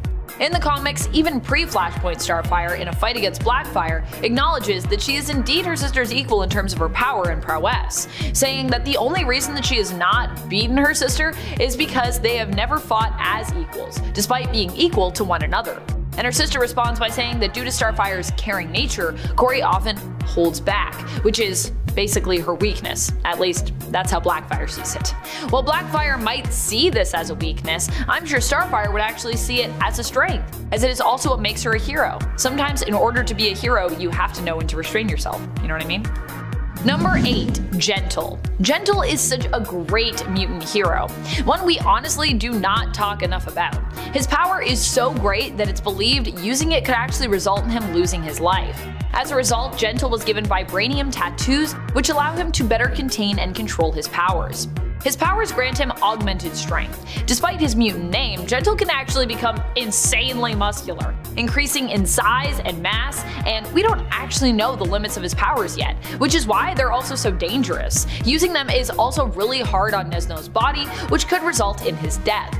Gentle is a hero who, while also a citizen of Krakoa now, is also known for his Wakandan heritage, being actually part Wakandan and part Russian based on his parents' heritage. Initially, it was believed that using his power also caused him great pain and actually resulted in seizures, but we later learned that this was actually more psychological. The vibranium tattoos were therefore helpful for him in regards to using his powers, but were also helpful in the way that they seemed to help lessen his pain. Gentle was also recently a candidate for the X-Men, and one of the mutants you could vote to have elected to the team. He didn't get chosen, but I honestly hope he does get to join the main team in the future, as he's a really neat and unique hero and character. Number 7. The Flash. The Flash might seem like a weird pick for this list, especially as up to this point we've mostly been focusing on characters who have something physical or mental that forces them to hold back their power set. But with the Flash, it's actually all about how powerful he is. He is, I would say, too powerful, which is the issue, especially in regards to his ability to time travel. While Barry Allen as the Flash has traveled back in time and changed things only to learn afterwards of how this was kind of an awful mistake, upturning the entire universe as a result of the change he'd made to basically save his mother, Wally West has seemingly learned from his predecessor's mistakes.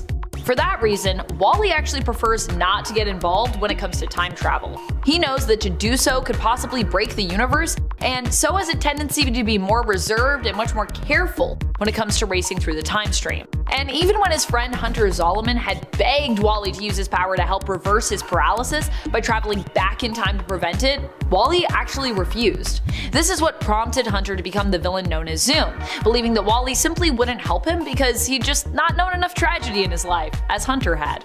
Zoom believed that in order to make Wally as the Flash a better hero, he would actually have to make him suffer. Number 6. Hellstrom. Hellstrom is actually someone who is similar to another character on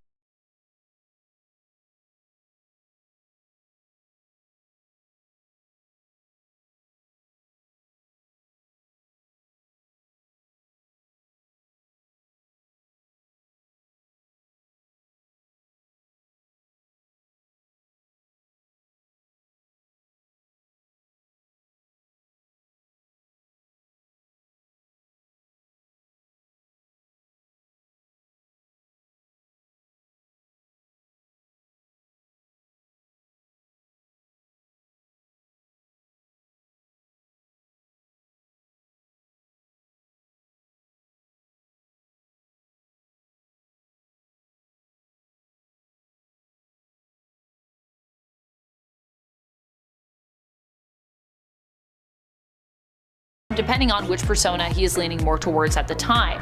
Sometimes Hellstrom is actually only supposed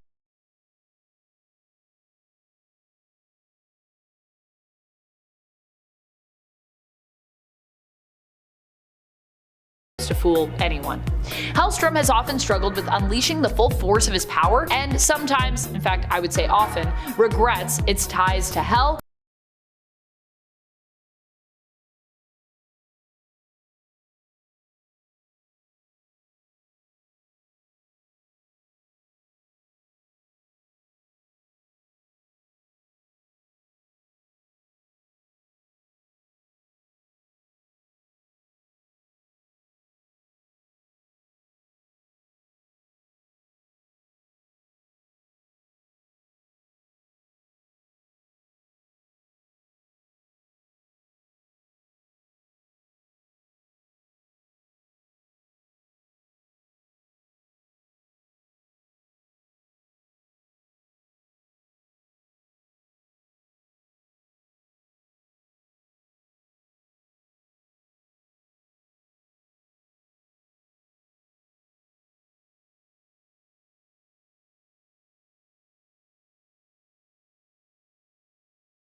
worlds, so yeah. Number 10, Dr. Fate. So here's the thing with Dr. Fate. Typically the character is not just one character, but two inhabiting one body. This is what the Helm of Fate actually represents, the connection of Dr. Fate to Naboo, the Lord of Order, which is where Kent Nelson originally got his powers and his knowledge from. Of course, Kent Nelson also has power separate from his appearance as Dr. Fate. He is, after all, a supremely skilled and knowledgeable magic user in his own right, thanks to years of training. However, with Dr. Fate really in essence being kind of two people combined, the Lord of Order Naboo and Naboo's host, in this case we're talking about Kent Nelson, these two do not always agree on how best to deal with an enemy or potentially catastrophic events. Case in point in Justice League Dark, when Naboo takes control of Kent's body against his will, only for him to later be freed of Naboo's influence and refuse to basically use the power of the helm, instead choosing to keep Naboo trapped within it, because Kent knows, well, if I try to work with Naboo, I'm probably gonna get possessed again. This guy's kind of being a little evil right now. And friends, before we move on to our next spot on this list, if you love what we do here at Top 10 Nerd, why not show us you love us by clicking that subscribe? I know there are many of you that are not subscribed, so do it. Click the button.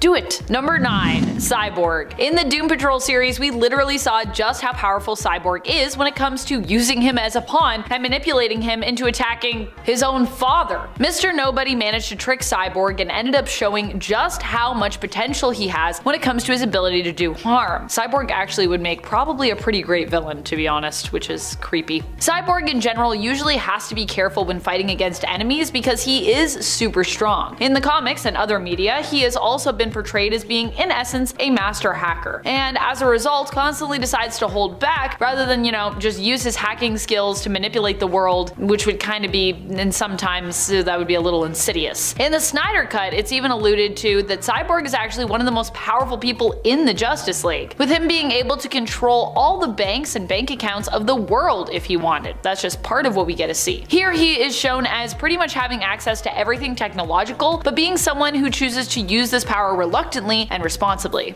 because he is a hero. Honestly, when it comes to powerhouses in the comics who are capable of doing more, but choose to hold back, knowing that unleashing the full force of their power could be pretty dangerous, Cyborg is actually one of the best examples, even though some might not fully comprehend or accept him as the powerhouse he is. But Vic definitely deserves that. Number 8, Sunspot. Sunspot is one of my favorite heroes when it comes to those who have to hold their power back. I mean, at one point, his power was at risk of killing him, guys. After being shot in the head, he was forced to wear a headband to help regulate his powers, as he lost control of them, somewhat, and left unchecked, they could easily kill him. Sunspot's headband would regulate his powers, thereby protecting Roberto da Costa from being burned up from the inside out by literally holding back and balancing his powers for him. And we see just how necessary this is when Bobby, who at the time was known as Citizen V, decides to throw caution to the wind, removing his regulator headband to prove that he is indeed one of the most powerful mutants to have ever existed, while also obviously fighting to save the world by using his power to keep the world engine running, putting his life on the line. Number 7, Sentry. EJ Graham in the comments for the part 1 of this video was considering suggesting Sentry for a potential part 2. Ultimately though, he decided against suggesting that perhaps Sentry doesn't hold back, and instead often simply gets written out of Marvel Comics because he's too overpowered. I would argue that him both being written out / killed off because he's too powerful, and him having to hold back because he is too powerful, are actually both true. Sentry does every now and then go in guns a-blazing, with him ripping people in half kind of becoming a weird, every so often semi-regular occurrence. However, I will also say that more often than not, we've actually seen Sentry hold back his powers and express restraint, especially when you consider he agreed to wipe his own mind and the minds of everyone else on Earth of his superheroic existence just to protect them from the evil villain, the Void, who is basically Sentry's villainous alter ego he was made to believe that he'd always had after being brainwashed by Mastermind. Number 6, Wonder Woman. We have seen what happens when Wonder Woman stops holding back, and it's not pretty, I'm gonna tell you that. Whether we are talking about emotionally with her giving into a well of despair, or physically with her causing the mass destruction of the entire planet as a result of a fight against Superman. In Tales from the Dark Multiverse, War of the Gods, her giving in emotionally resulted in her being overtaken by Hecate, who she had previously trapped in her subconscious, initially preventing Hecate from possessing her. However, after the destruction of Themyscira and the death of her sisters, her fellow Amazons, and her mother, Diana ends up losing hope and thereby loses control over herself. In Wonder Woman Dead Earth, we learn of how Wonder Woman giving into her rage and removing her bracelets, which in this story hold back Diana's power, results in the destruction of the planet. Even in the main continuity, it's actually been suggested that Diana is much more powerful than she lets on, and this is likely because without holding back, she could actually cause major damage and destruction to the world around her and people in it.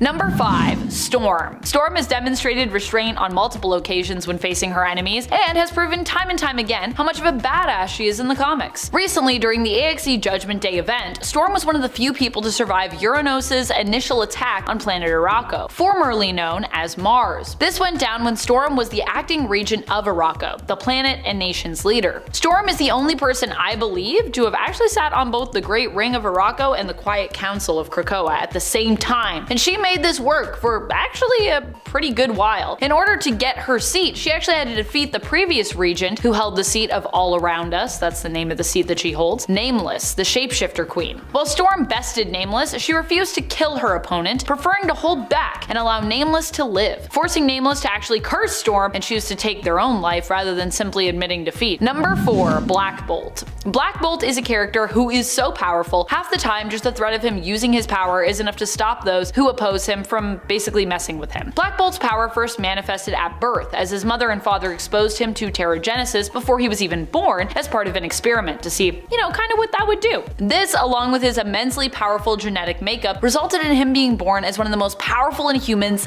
ever. Black Bolt would end up being kept in isolation for most of his childhood and early life as a result of the sheer power that he possessed. He literally couldn't even just run around and be a kid. No, too powerful. His powers are related to the speech center of his brain and his ability to harness electrons. Using both, he possesses an extremely powerful voice, with just a whisper often being enough to harm those who stand against him. As it stands, Black Bolt usually communicates telepathically, although not psionic himself, or more often with his own specific form of sign language. Number 3. Icon. Icon has been shown to be even more powerful than Superman on occasion, with Superman at one point remarking that being hit by Icon was the hardest that he'd ever been hit. The two have fought multiple times against one another in the comics, even way back when Clark had his long hair. Oh, I miss his long, luscious locks. At one point, they end up fighting in the 2006 Justice League of America series in issue 28, but here it's all a show. So there's no real victor since they are kind of just pretending to fight here. And we have to expect that Icon was holding back somewhat here. Sure, he wanted to make the fight appear convincing, but he didn't actually intend to hurt Superman, which implies that he wasn't even using his full force here, as he likely wouldn't need to go hard to sell a fight to onlookers. With that reasoning, not only have we literally seen Icon hold back, but it also means that the hero, now from DC's Milestone imprint, might actually have to hold back even more than some of the most powerful heroes from DC's mainline, which is pretty wild to consider. Number 2. Magic. Magic is a hero that often gets left out of lists like this, so I want to thank Michael Sheehan in the comments from our part 1 video for suggesting that I add her to this video. Truly, she is a superhero who constantly has to hold back, lest she threaten the existence of the world and possibly the universe. Magic isn't just a straight up hero, she's complicated. She also has a darker side known as Darkchild that she often has to keep contained. And that's what I love about her complexity. She also has a ton of trauma in her life that she constantly has to confront and deal with. Number 1. Dr. Manhattan. Dr. Manhattan has to be one of the ultimate heroes for needing to hold back. Dr. Manhattan is insanely powerful, and perhaps this is why he generally prefers to stay out of the affairs of mortal beings. Well, that and the fact that he likely doesn't much care for, humans. He is a reality warper, and in fact is one of the folks, I would argue, in current lore, the main folk, responsible for the New 52 continuity reset. As such, Dr. Manhattan constantly holds back, despite the fact that he could reset the universe on the daily, destroy it, or completely fix everything. Instead of doing any of this stuff though, he prefers to take more of a watcher role, only getting involved when he really feels it's necessary or has some strong desire to do so, which isn't very often. Number 10. Sleaze. Sleaze was originally Darkseid's right-hand man as the new god began accumulating more and more power on the planet Apocalypse. Eventually, Darkseid grew tired of Sleaze's depravity and banished him to Earth using his Omega beams for the very first time. He was stranded on Earth for hundreds of years, making a home for himself in the sewers underneath a slum in Metropolis. Despite not having done much during his many years on Earth, he is actually extremely powerful, being able to dominate the minds of others. He could use these powers to control the governments of Earth or install himself as a ruler, but he refrains from using his powers to their full potential, deciding to instead use them for relatively small-scale crimes. For example, in his first appearance in Action Comics number 592, he uses his mind control power to kidnap Big Barda, forcing her to star in adult films that he sells to a local producer. When Superman shows up to stop him, he manages to bring Superman under his control as well. What does he do with the opportunity most villains could only dream of? Having the Man of Steel himself as a mind-controlled servant? Does he rob banks? Does he make Superman knock down buildings? No. In the next issue, he just tries to make another video starring Superman and Big Barda. Fortunately, Barda's husband, Mr. Miracle, stops his scheme before things get too spicy, but it's lucky Sleaze lacked either the ambition or the imagination to use a mind-controlled Superman to his full potential. Number 9. Lex Luthor. Lex Luthor is of course the arch-enemy of Superman, who is both a genius inventor and a ruthless billionaire who moonlights as one of the most dangerous supervillains in the DC universe. Lex doesn't have superpowers in the traditional sense, but he is so intelligent that it is essentially a superpower that has allowed him to come up with everything from his battlesuit to the cure for cancer. Now, if his only goal was to take over the world, he probably could, but he has to hold back on this to a certain extent, as he is also obsessed with maintaining his public image. If Lex were to own the fact that he's a supervillain and just go ham, he could probably be very effective at it, but all of his plans end up taking a lot longer than they have to because he has to make sure that he can't be linked to them and that his reputation stays intact. On the one hand, this is practical, as he certainly doesn't want to end up in prison if he's stopped, but on the other hand, if it weren't for his pathological need to be beloved by humanity, he could save himself a lot of effort. On the other hand, if he chose to put his brain towards good, he probably would be one of the most beloved minds on the planet, but his greed and lust for power prevents him from reaching his full potential on that front as well. Number 8.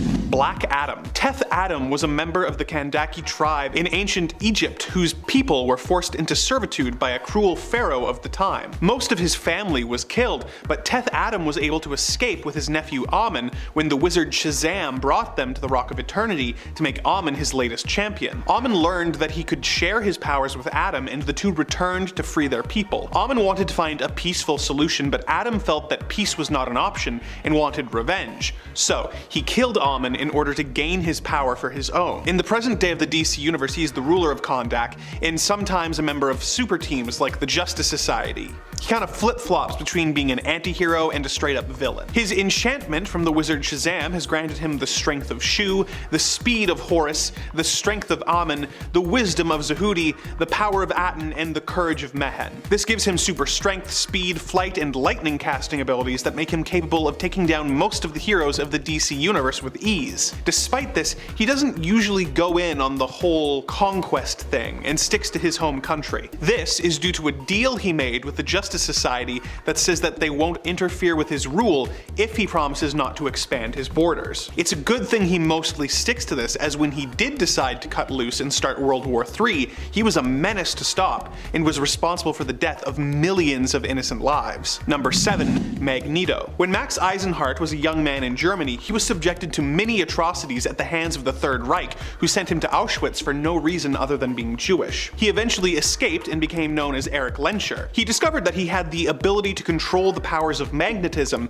and after the war, used them to track down former German soldiers. He developed the belief that mutants and humanity could not coexist and became Magneto, a mutant dedicated to mutant superiority and the leader of the Brotherhood of Evil Mutants. He is what is known as an Omega-level mutant, being capable of amazing feats such as defeating the Avengers by himself, taking control of the Earth's satellites to hold it hostage, and causing a massive EMP that shut down all technology on Earth. But because his goal is to make the world a better place for mutants, he can't use his full powers, which could destroy the entire planet. In the Ultimate Universe, Magneto reversed Earth's magnetic poles and caused a massive tidal wave that destroyed most of the heroes of the Ultimate Marvel Universe, as well as countless civilians. Let's hope his regular 616 counterpart doesn't feel the need to go down this route anytime soon. Number 6.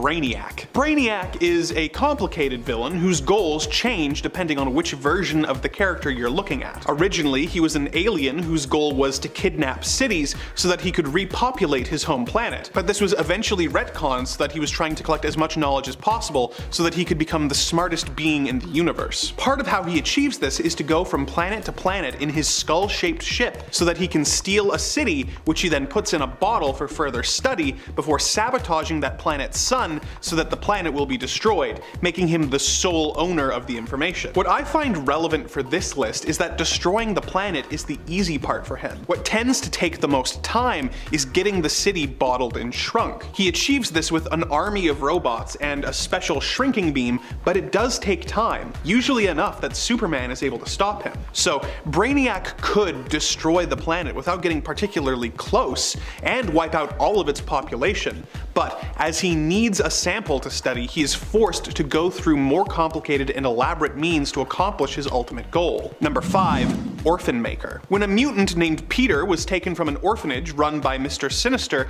by a mutant named Nanny, he was fitted with a battle suit that made him impervious to most types of damage. Him and Nanny go about a twisted scheme of saving mutants by taking them from their non-mutant parents, who Peter then takes out, earning himself the nickname Orphan Maker. The battle suit makes him an incredibly powerful foe, but also acts as a power dampener for his as of yet unrevealed powers. However, Nanny has stated that his power is world-ending, and if unleashed would leave no survivors on the planet. So whatever he's holding back, it must be pretty powerful. I honestly couldn't find much info on his potential powers, but if you know something I don't, please let us know in the comments below. Number 4. Lucifer. Lucifer is of course a fallen angel who rules hell. He ruled hell for over 10 billion years, growing tired of the various stereotypes that mortals had come up with about him, claiming that he stirred evil in their hearts and bought and traded souls, all of which were untrue as he simply punished the souls who ended up in his realm. He eventually chose to leave, banishing all the souls and handing the keys over to Sandman and going to Earth to open a bar. He is still evil, I mean he is the devil, and he has an incredible amount of power, being immortal and nigh omnipotent, and being able to manipulate reality at will. Something interesting about him though is that he chooses to always keep his word and never lie. This isn't some weird rule that he is forced to follow, he just has a specific code of honor that he chooses to stick to. So even though there have been times where he's been tricked by characters like John Constantine and could just not honor any agreements and kill him, Lucifer chooses to keep his promises. Number 3. Galactus. Galactus is an incredibly powerful cosmic being who travels the galaxy, consuming energy-rich planets in order to sustain himself. For thousands of years he did this himself, consuming every planet he came across until eventually he came to the planet Zenla, where he met Norrin Radd. Radd spoke with Galactus and pointed out that traveling the universe searching for planets was using up a lot of the energy that he was getting out of eating the planets. Galactus admitted that this was a less than ideal situation and agreed to spare Norrin's planet if he would become his herald, finding planets on his behalf and then essentially ringing the dinner bell. Norrin became the Silver Surfer and served Galactus for many years. So while Galactus is capable of using his own powers to find the planets, he holds back and lets his heralds do the task for him, as if he cannot find a planet to consume and runs out of energy, he risks death. Number 2. Ares. Ares is the god of war and frequently tangles with Wonder Woman, being the main villain in her first feature film. In current continuity, he's a lot more chill and actually works with Diana a lot of the time, but we're going off of the new Earth continuity for this one. Ares gains his power from conflict on Earth, often stoking the flames of aggression to get people or countries to go to war. The more intense the war, the more powerful he becomes. However, he is in the difficult position of having to keep people in conflict without letting the conflict reach too much of a boiling point. For example, if he helped start a third world war, that would be really good for him, but if that war escalated to the point where the planet wiped itself out, it would be really bad for him, as there wouldn't be enough conflict to sustain his power. This means that he has to hold back so that he can hit that sweet spot of conflict in the world. Number 1. the Beyonder. The Beyonder is an ancient being from a race known as the Beyonders who exist on a plane of existence beyond the limits of our known universe. When he was accidentally taken to Earth by a group of supervillains using a tachyon beam, he became curious about Earth and decided to stay as an observer to learn more about humanity. He became interested in humans' tendency to be constantly searching for meaning, something foreign to him as he thought he was everything in the universe. When he discovered that this was not the case, he developed an existential crisis of his own and decided to search for meaning by starting the Secret Wars, where he transported the heroes and villains to Battleworld to make them fight. Among his many powers is the ability to manipulate reality, and once took over the entire Earth with a mere thought. He can also erase the memories of everyone on Earth so that they forget meeting him. He could potentially end the planet with a thought, but holds back as he is still trying to learn about both himself and humanity. He has since been made less powerful than he was in his initial appearances, but in his original form, he could easily have been the end of the Marvel Universe if that had been conducive to his goals. Number 10. The Spectre. This spirit of vengeance in the DC Universe first appeared in More Fun Comics number 52. He was originally a demon named Aztar who was helping Lucifer to try and take control of heaven. He eventually had a change of heart and surrendered to the Archangel Michael. As a means of atonement, his memory and consciousness were wiped and he was transformed into the Spectre. He is a divinely powered being capable of almost anything he can imagine. He can travel between dimensions and can shoot energy blasts, is immortal and capable of flight, intangibility, possession, telepathy, and telekinesis, just to name a few of his powers. In order to temper this power, he must be bonded to a human host, with his most often host being Jim Corrigan. Spectre has no limit to his power, but is bound by the morality of his host, who often prevents him from unleashing the full wrath of God upon his enemies. Number 9. Green Lantern. The Green Lantern Corps are a group of intergalactic space cops who are led by a group of aliens known as the Guardians of the Universe. They have used the green power of will to create a central power battery on the planet Oa, and to create power rings which recruit members to the Corps and allow them to protect their sectors by creating constructs of anything the wearer can imagine. One of the most powerful and famous Green Lanterns is Hal Jordan, who has created a lot of amazing constructs over the years. When his home, Coast City, was destroyed, Hal showed just how powerful the Green Lantern ring really was by using it to create constructs of the destroyed city and everyone in it for him to interact with when he mourned. However, when he did this, he was breaking the rules established by the Guardians, who forbid the use of the ring for personal gain. The Guardians immediately told him to report to Oa for disciplinary action, but Hal went nuts and went to war with the Green Lanterns. However, it is still a good example of how the power ring is potentially unlimited, but using its full power in an undesignated way can result in the ring being taken away by the Guardians, which I think makes this point apply to all of the various members of the Green Lantern Corps. Number 8. Hyperion. Marcus Milton was sent to Earth 13,034 as a baby from a dying world of Eternals, where he was raised by a human father who taught him the morals of society. When he grew up, he became the superhero known as Hyperion and joined the super team Squadron Supreme. When his universe and another were colliding, Hyperion tried to prevent his universe's destruction, but failed and was left floating in nothingness until AIM scientists on Earth 616 pulled him into their reality and took him prisoner. He was eventually freed by the Avengers, who he then joined. Hyperion is a ripoff of Superman, whose powers come from the sun. As such, he has a very similar power set, being nearly invulnerable, having super strength, speed, stamina,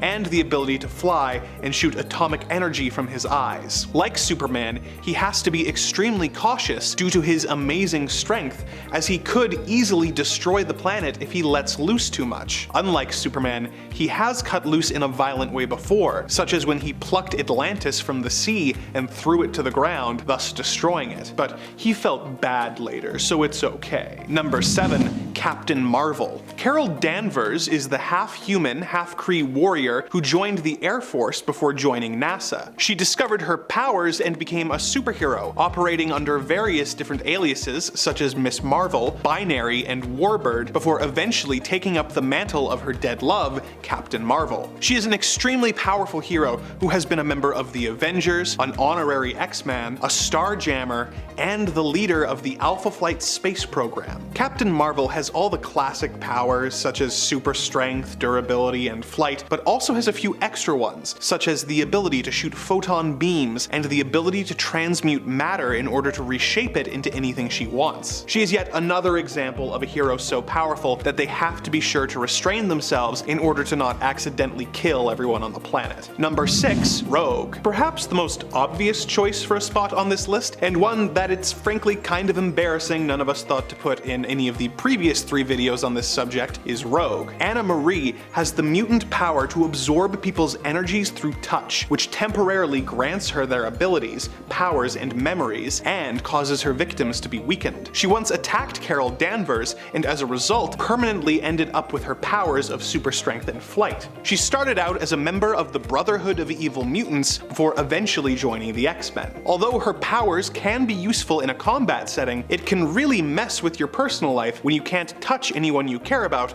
without hurting them. So, most of the time, Rogue holds back her powers by wearing gloves for the safety of those around her. Number 5. Storm. Aurora Monroe is descended from a long line of African priestesses who all have white hair and the potential to use magic. Her mother was a princess who married an American photojournalist and moved with him to Manhattan, where Storm was born. They moved to Cairo when she was 6 months old, but when she was 5, her parents were killed, leaving her an orphan. She lived as a thief for a while before eventually making her way to Kenya, where her weather-controlling powers made her be worshipped as a goddess. She is connected to Earth's weather patterns, and as a result, her emotions can result in unstable weather. If she gets mad, she could start a tornado, for example. Therefore, she has to be careful to keep her powers in check, lest she accidentally cause a natural disaster. Following the death of Wolverine, Storm had Beast take her into space so she could safely vent her emotions, and she still ended up igniting Earth's atmosphere, causing an aurora borealis effect across the entire planet. Number 4. Ghost Rider. Johnny Blaze is a motorcycle stuntman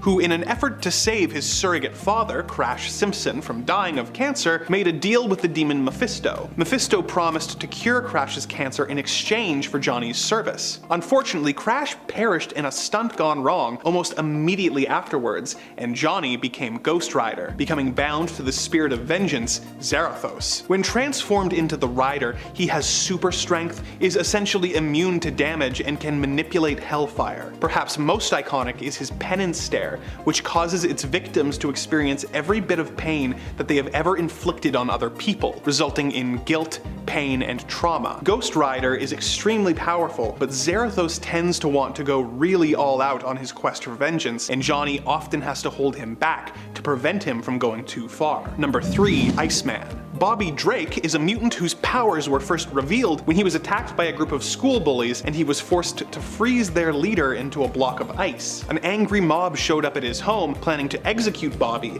but he was saved by Cyclops and Professor X, and he was invited to join the X-Men. His powers include the ability to become organic ice. He can also generate ice, snow, and cold temperature using the moisture in the air. This is actually more powerful than you might initially think, allowing Bobby to freeze the Earth in Astonishing X-Men Volume 3, number 64. He is an Omega-level mutant who holds back from using the full extent of his powers as he fears that he could be dangerous. Professor X once said that Iceman has the potential to destroy the planet if he's not careful, and for a time, Bobby was known to wear a special power belt which helped him keep his powers under control. Number 2. The Human Torch. When Johnny Storm was exposed to cosmic rays while on a space exploration mission with his sister Sue, Reed Richards, and Ben Grimm, he was transformed into the Human Torch, and the group became Marvel's first family, the Fantastic Four. As the Human Torch, Johnny is capable of controlling ambient heat and transforming into a fiery plasma. He can sculpt and throw flames with his pyrokinesis and is able to fly. Most relevant to this list is his Nova Flame, which happens when the torch reaches his hottest temperature and expels it 900 feet around him at a temperature of 1 million degrees Fahrenheit. This makes him about as hot as a nuclear warhead, and if he did this in a populated area, it could result in several deaths. He has stated that this power has the ability to destroy a small moon. He also has to hold back so that he doesn't burn up the Earth's atmosphere, killing everyone on the planet. Number 1. Supergirl. Kara Zor-El is Superman's cousin. When the planet Krypton was destroyed, Kara's home, Argo City, was spared thanks to the efforts of her father. Although, due to radiation, the city was slowly turning to kryptonite. When the city was deemed past the point of no return, her father pulled a page out of his brother's book and built a rocket, sending Kara to Earth. She became Supergirl and was placed in an orphanage by Superman as part of her cover, although she was eventually adopted by the Danvers family. Supergirl has all of the same powers as Superman, such as flight, super strength, speed, hearing, invulnerability, as well as X-ray and heat vision. As someone with the same powers as Superman, Supergirl has to hold back when she fights villains,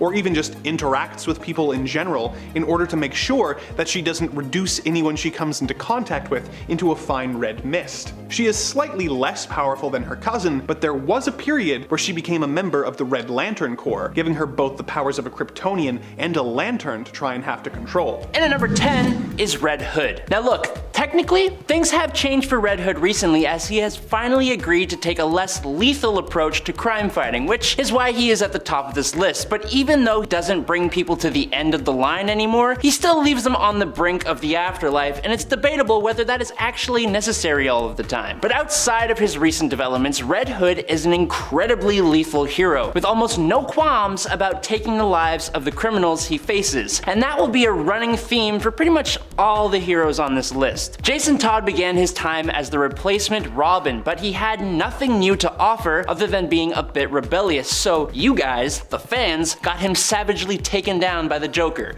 Good job. It's actually kind of funny though, because when DC brought him back as the Red Hood, everyone absolutely loved him. Now, he's the black sheep of the Bat family, wielding his dual blam blams and constantly going out of his way to subvert the patriarch of that costume family by going far above and beyond the necessary limits. And at number 9 is Rocket. Icon is quite possibly one of the strongest Superman-like characters in DC Comics, and he is, in my opinion, kinda way cooler. But Icon would have never become Icon if it wasn't for Raquel Irvin, a teenage girl who inspired Augustus Freeman IV to use his alien powers to become a hero. And while she had no natural powers of her own, she used an alien-created inertia belt to let her manipulate kinetic energy and to stand by his side as his sidekick, dubbing herself Rocket. As the human sidekick to an incredibly powerful alien superhero, Rocket needs to bring all the power she's got just to keep up. But on the side of being a superhero, Raquel is also an amateur writer, a high school student, and a single teen mom, all while living in the poorest crime-ridden neighborhood in Dakota, Paris Island. She does all that and has the power to punch dudes through brick walls. There was even a time that she absorbed the kinetic energy of falling out of a plane and used it to completely destroy a whole building in one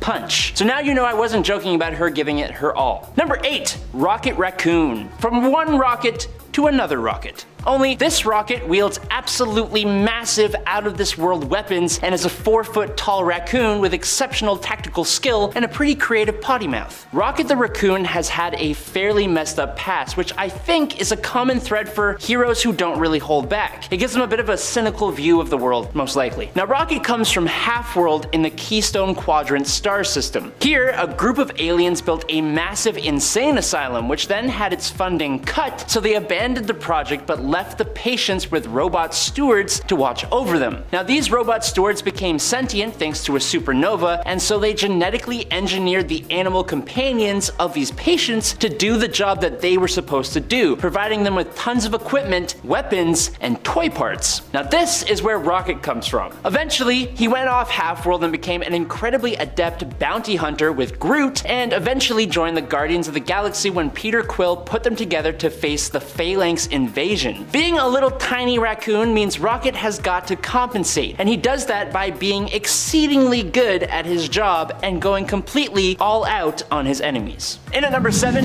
Ghostmaker. In the same vein as Red Hood, Minoka Khan, or Ghostmaker, is another Batman adjacent hero with absolutely zero issue with using his katanas, or pretty much anything he can find, to usher criminals into the underworld. The difference here is that Ghostmaker is practically on the same level of proficiency as Batman himself. Bruce Wayne and Khan have trained under many of the same mentors and at the same time, being rivals since they were in their teens. Where Batman sees crime fighting as a duty that he needs to perform, Ghostmaker sees it as an art, and this difference has caused them to go head to head on multiple occasions and eventually led them to vowing to just stay the heck out of each other's way. As Ghostmaker sees this as an art, he never holds back because he's constantly trying to one-up both himself and everyone else, and I mean honestly, he's really freaking good at it. He has even gone into Gotham to clean up the messes that Batman couldn't handle, which is a controversial statement to make, but we can talk about that in the comments down below. Also, Ghostmaker is kind of hilarious. If you want to know what I mean, go read the comics where he is put in charge of Batman Incorporated. He's ruthless. And at number 6 is Hawkeye. Hawkeye makes this list for a very good reason. He fights alongside the Avengers, the world's mightiest heroes, and as Jeremy Renner made note of in Avengers Age of Ultron, he is a guy with a bow and an arrow. Hawkeye needs to constantly perform at the peak of his game and keep himself in peak physical condition just to keep up with his allies. And all the heroes want him on their side because they know he does actually deliver on that. But that's alongside the fact that he is constantly dealing with angry exes. Also, Hawkeye was originally and occasionally an assassin. Not holding back is part of his job description, which is why he was tasked by Bruce Banner with completely assassinating the guy while he was the Hulk by flinging an arrow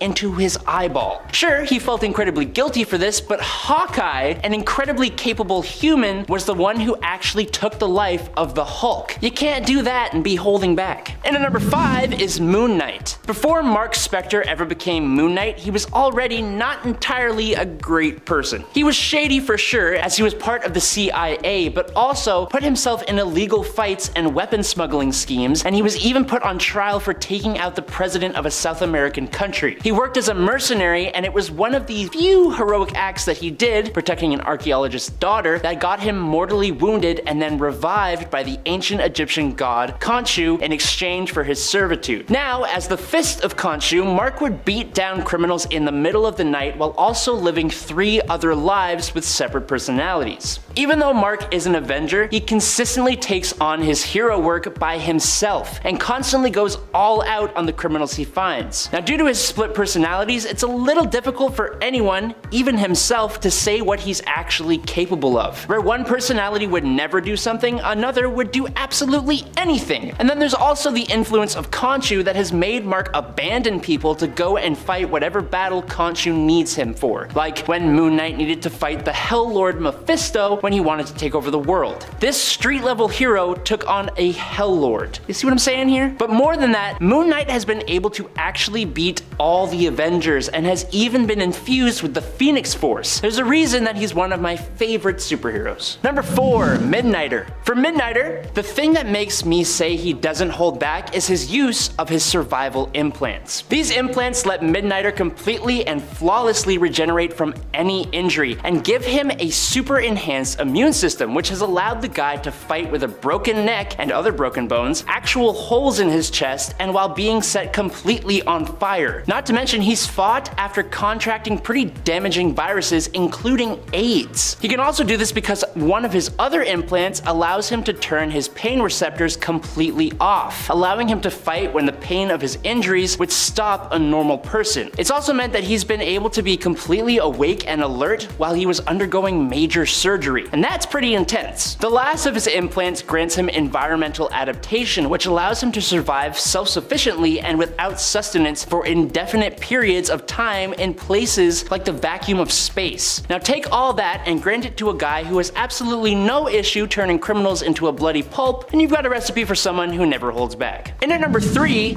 is Superior Spider-Man. Now while it is totally true that Spider-Man himself is known to hold back his power and pull his punches, because you know, greater power, yada yada, great responsibility, that thing, this was not the case when his body was taken over by one of his greatest villains, Dr. Octopus. When Doc took over the body of Peter Parker, he unsurprisingly was not only unaware of the amount of strength Peter actually had, but he was also unsurprisingly morally ambiguous with his use of that power. What do I mean by that? Well, the Superior Spider-Man is pretty well remembered for a little thing that happened when he fought against Scorpion and completely punched the villain's jaw clean off of his face, ending his life instantly. There was also the time he went up against Jester and Screwball, two unpowered villains who commit crimes just for the thrill of it. For these two villains, Spider-Ock, or Spock here, used his fist to turn them into unconscious bloody messes. Spock also led an army of henchmen against Kingpin's base of operations and completely leveled it to the ground, completely destroyed the robot body of the Spider Slayer and then mocks him, and he also completely knocked out Wolverine in just 2 hits for touching him. Hilarious. And at number 2 is Wolverine. If Andrew was here right now, he could probably go on a rant about how Wolverine notoriously, consistently chooses the path of most resistance simply to show how tough he is. And yeah, the guy has an adamantium skeleton, one of the strongest healing factors in comic books, and his powers can't exactly get out of control, so he has almost no reason to hold back at all. He is well known for being one of the wildest, most ferocious fighters in the Marvel landscape. No one wants to face this guy, as almost completely guaranteed to end in their loss, if not their certain demise. In the Age of Ultron story, for example, his very first solution to solve the problem of Ultron was to just go back in time and end Hank Pym's life before he could create the insane robot, which actually would result in a much worse timeline. Or there's Old Man Logan, when the villains coordinated an attack against the heroes and Wolverine thought he completely decimated a large group of villains when he actually took out every single one of the X-Men. The villains took advantage of the fact that Wolverine doesn't hold back to make him destroy his own teammates. It's a well-known fact that James Howlett very rarely holds back. And in at number 1 is the Punisher. I don't even really need to explain this one. Punisher is like the black sheep among all the heroes and even the anti-heroes. He very much toes the line of being a complete villain. Sure, his targets are almost always criminals and villains, but sometimes they haven't been at all. Frank Castle took the life of Captain America as an example. He's famously the Marvel Universe, and he did that while having the same handicap that Hawkeye possesses. The fact that he's just a guy with an absolutely insane arsenal that he is not even slightly afraid to use. And if he ain't using his weapons, then he will use whatever else he has, including his own fists. There was even a time that Frank Castle in the 616 continuity used a steamroller to completely crush and flatten Wolverine in an incredibly overly aggressive comic. What am I saying? Almost every comic with Frank Castle in it is overly aggressive. During Civil War, Frank instantly ended the lives of 2 villains who were on his side as soon as he saw them. He doesn't hold back ever. At number 10 is Peter versus Kingpin in Back in Black. The clash between Kingpin illuminated a different facet of the web-slinger's character, notably during the Civil War arc in Marvel Comics. You see, with Aunt May's life hanging in the balance due to Kingpin's orchestration, Peter found himself pushed beyond his usual moral thresholds. Striking a severe blow to the crime lord within the confines of a prison, Peter chose not to extinguish Kingpin's life. Instead, he dealt a far more nuanced form of retribution. During his relentless beating, Peter publicly stripped the Kingpin of his aura of invincibility and dominance. This action, more than physical harm, wounded the villain's pride and ego. It was an exhibition of psychological warfare, revealing that the most impactful defeat can occur within the realms of perception and identity rather than the purely physical. But don't get me wrong, it really got physical. The message conveyed was profound. By choosing not to end Kingpin's life, Spider-Man opted for a fate some might deem more excruciating. The knowledge of being bested in front of his peers, stripping away his veneer of invulnerability. This act underscored the poignant and strategic intellect behind Spider-Man's mask, elevating the battle beyond the realm of physical conflict due to the psychological. At number 9,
repercussions of challenging the divine. Number 10, Spider-Man vs. Firelord. I think it's a well-known fact that Spider-Man pulls his punches. It's part of the reason he is one of the best heroes, because he does everything he does while also holding back. But I always forget how much he actually pulls those punches. For example, in The Amazing Spider-Man issue 270, a black-suited Spider-Man puts one hell of a beating on a former Herald of Galactus, Firelord. Previously, Firelord had been wandering the cosmos when he stopped into New York to enjoy the culture, only to be attacked by firemen, and then kicked in the face by Spider-Man. Now, the Lord of Fire wants his revenge. After leading Firelord on a merry chase through office buildings, Grand Central Station, the subway system, into a construction zone, having a building demolished on top of them, and then leading him to a gas station which then explodes, Spider-Man, at his wit's end, musters all his effort and his spider sense to lay an incredible beatdown of speed, agility, and raw strength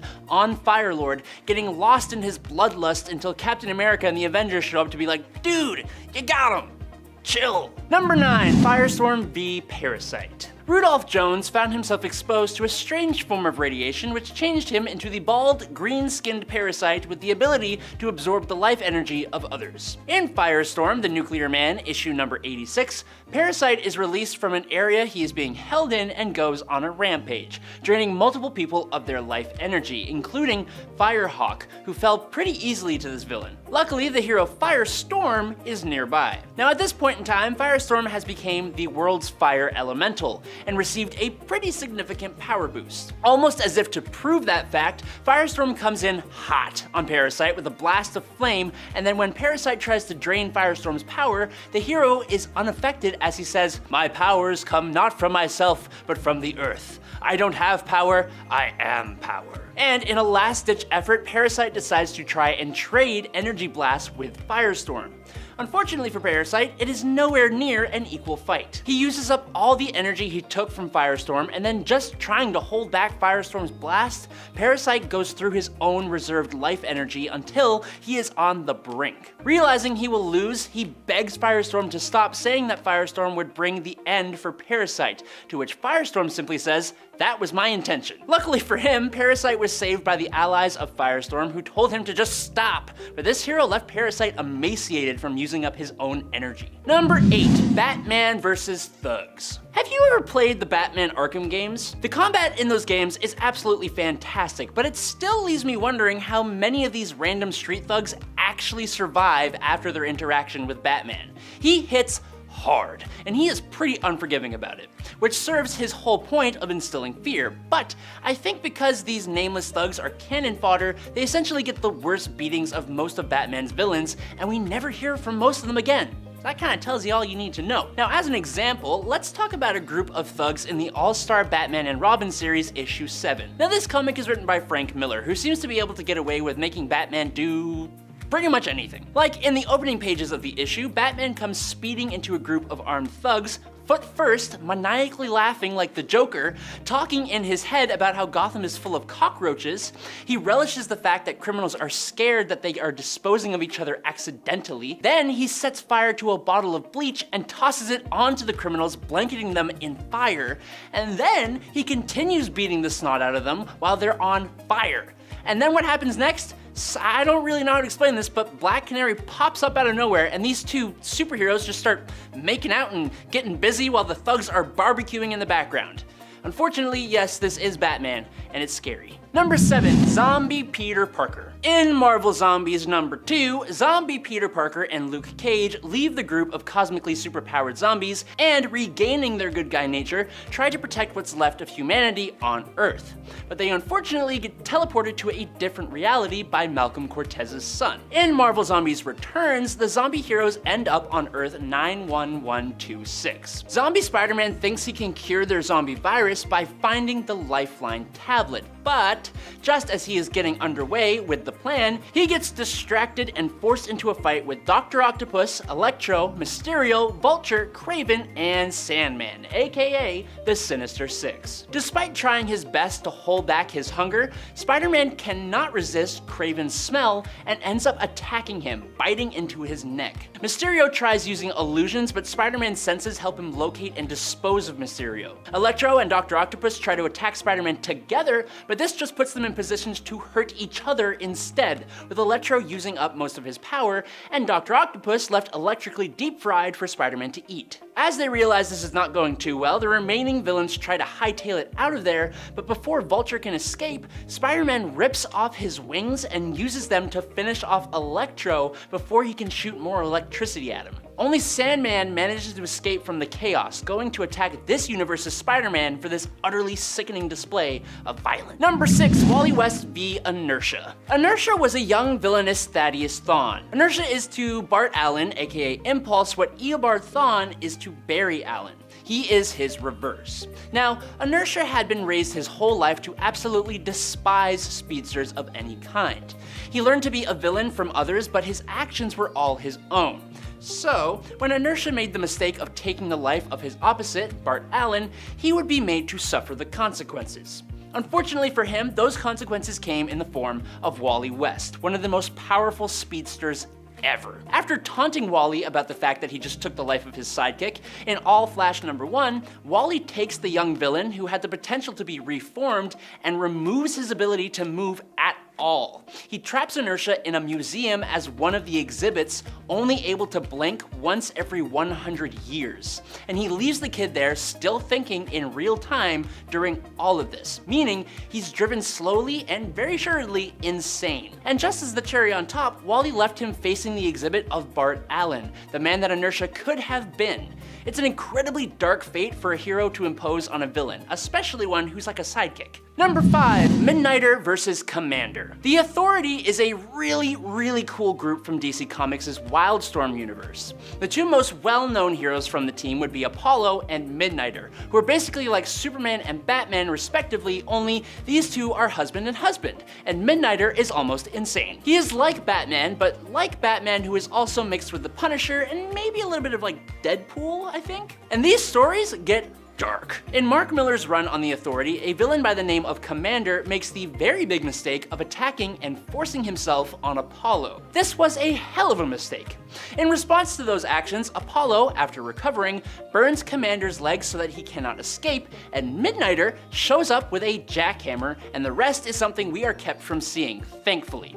If you want to check it out for yourself, you may be my guest, but you've been warned, it's quite haunting. Number 4, Black Panther and the Skrulls. Wakanda, like the other fictional kingdoms of Atlantis and Latveria, is protected by a man who will do pretty much anything to protect his people. T'Challa doesn't really have the luxury of sparing those that would do harm to his incredibly advanced home. But Wakanda is also one of the #1 places targeted when an invading force wants to take over Earth. So, taking those two facts into account, when the Skrulls tried to invade Wakanda to start their mission of dominating the world, T'Challa, the king of one of the most advanced nations in said world, and his wife, Storm of the X-Men, one of the most powerful mutants alive, left those aliens with a clear message. After tricking the Skrulls into attacking their own men for information, the Skrulls send out their best warriors for the task of taking down the pair. But just as those toughest warriors are gone from sight, an army of Wakandan soldiers breaks into the Skrull ship and leaves not a single Skrull soul alive. While that's happening, those toughest warriors are turned into pulp by Black Panther, with T'Challa using their bodily fluids to write "This is what happens when you invade Wakanda"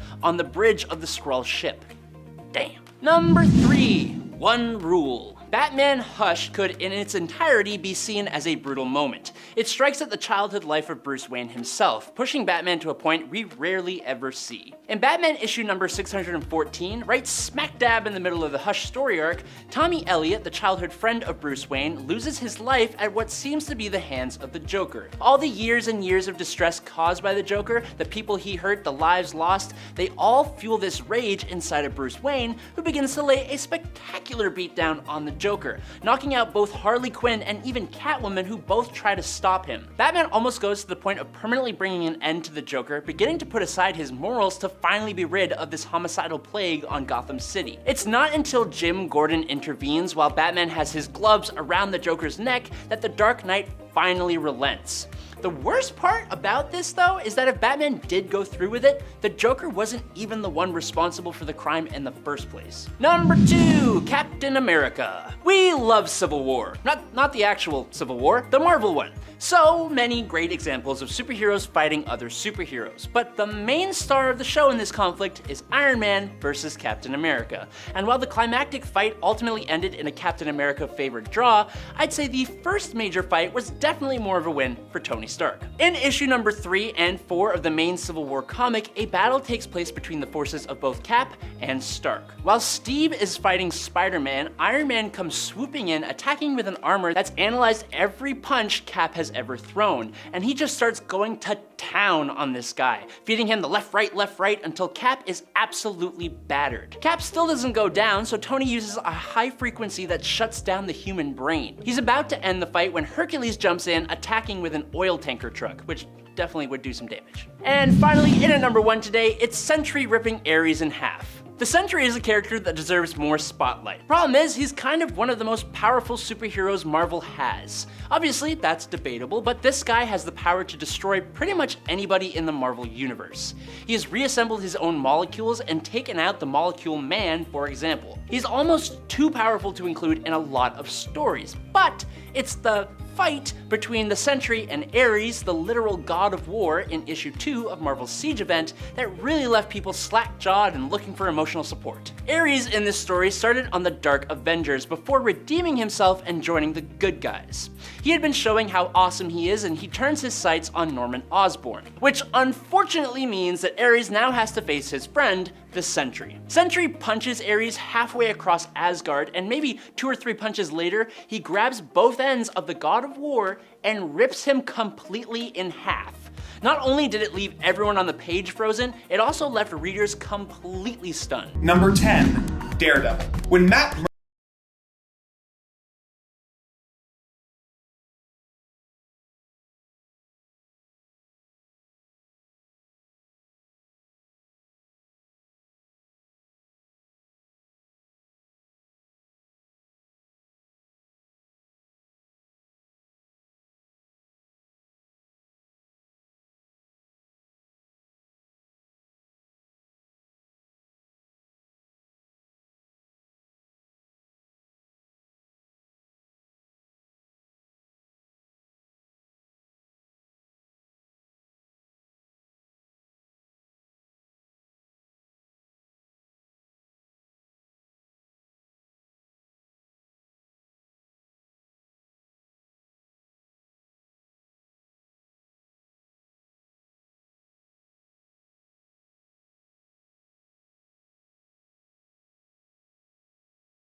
sent him to Earth in order to temper his power with humility. For those only familiar with movie Thor, in the comics, Odin sent Thor to Earth with no memory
could have turned out.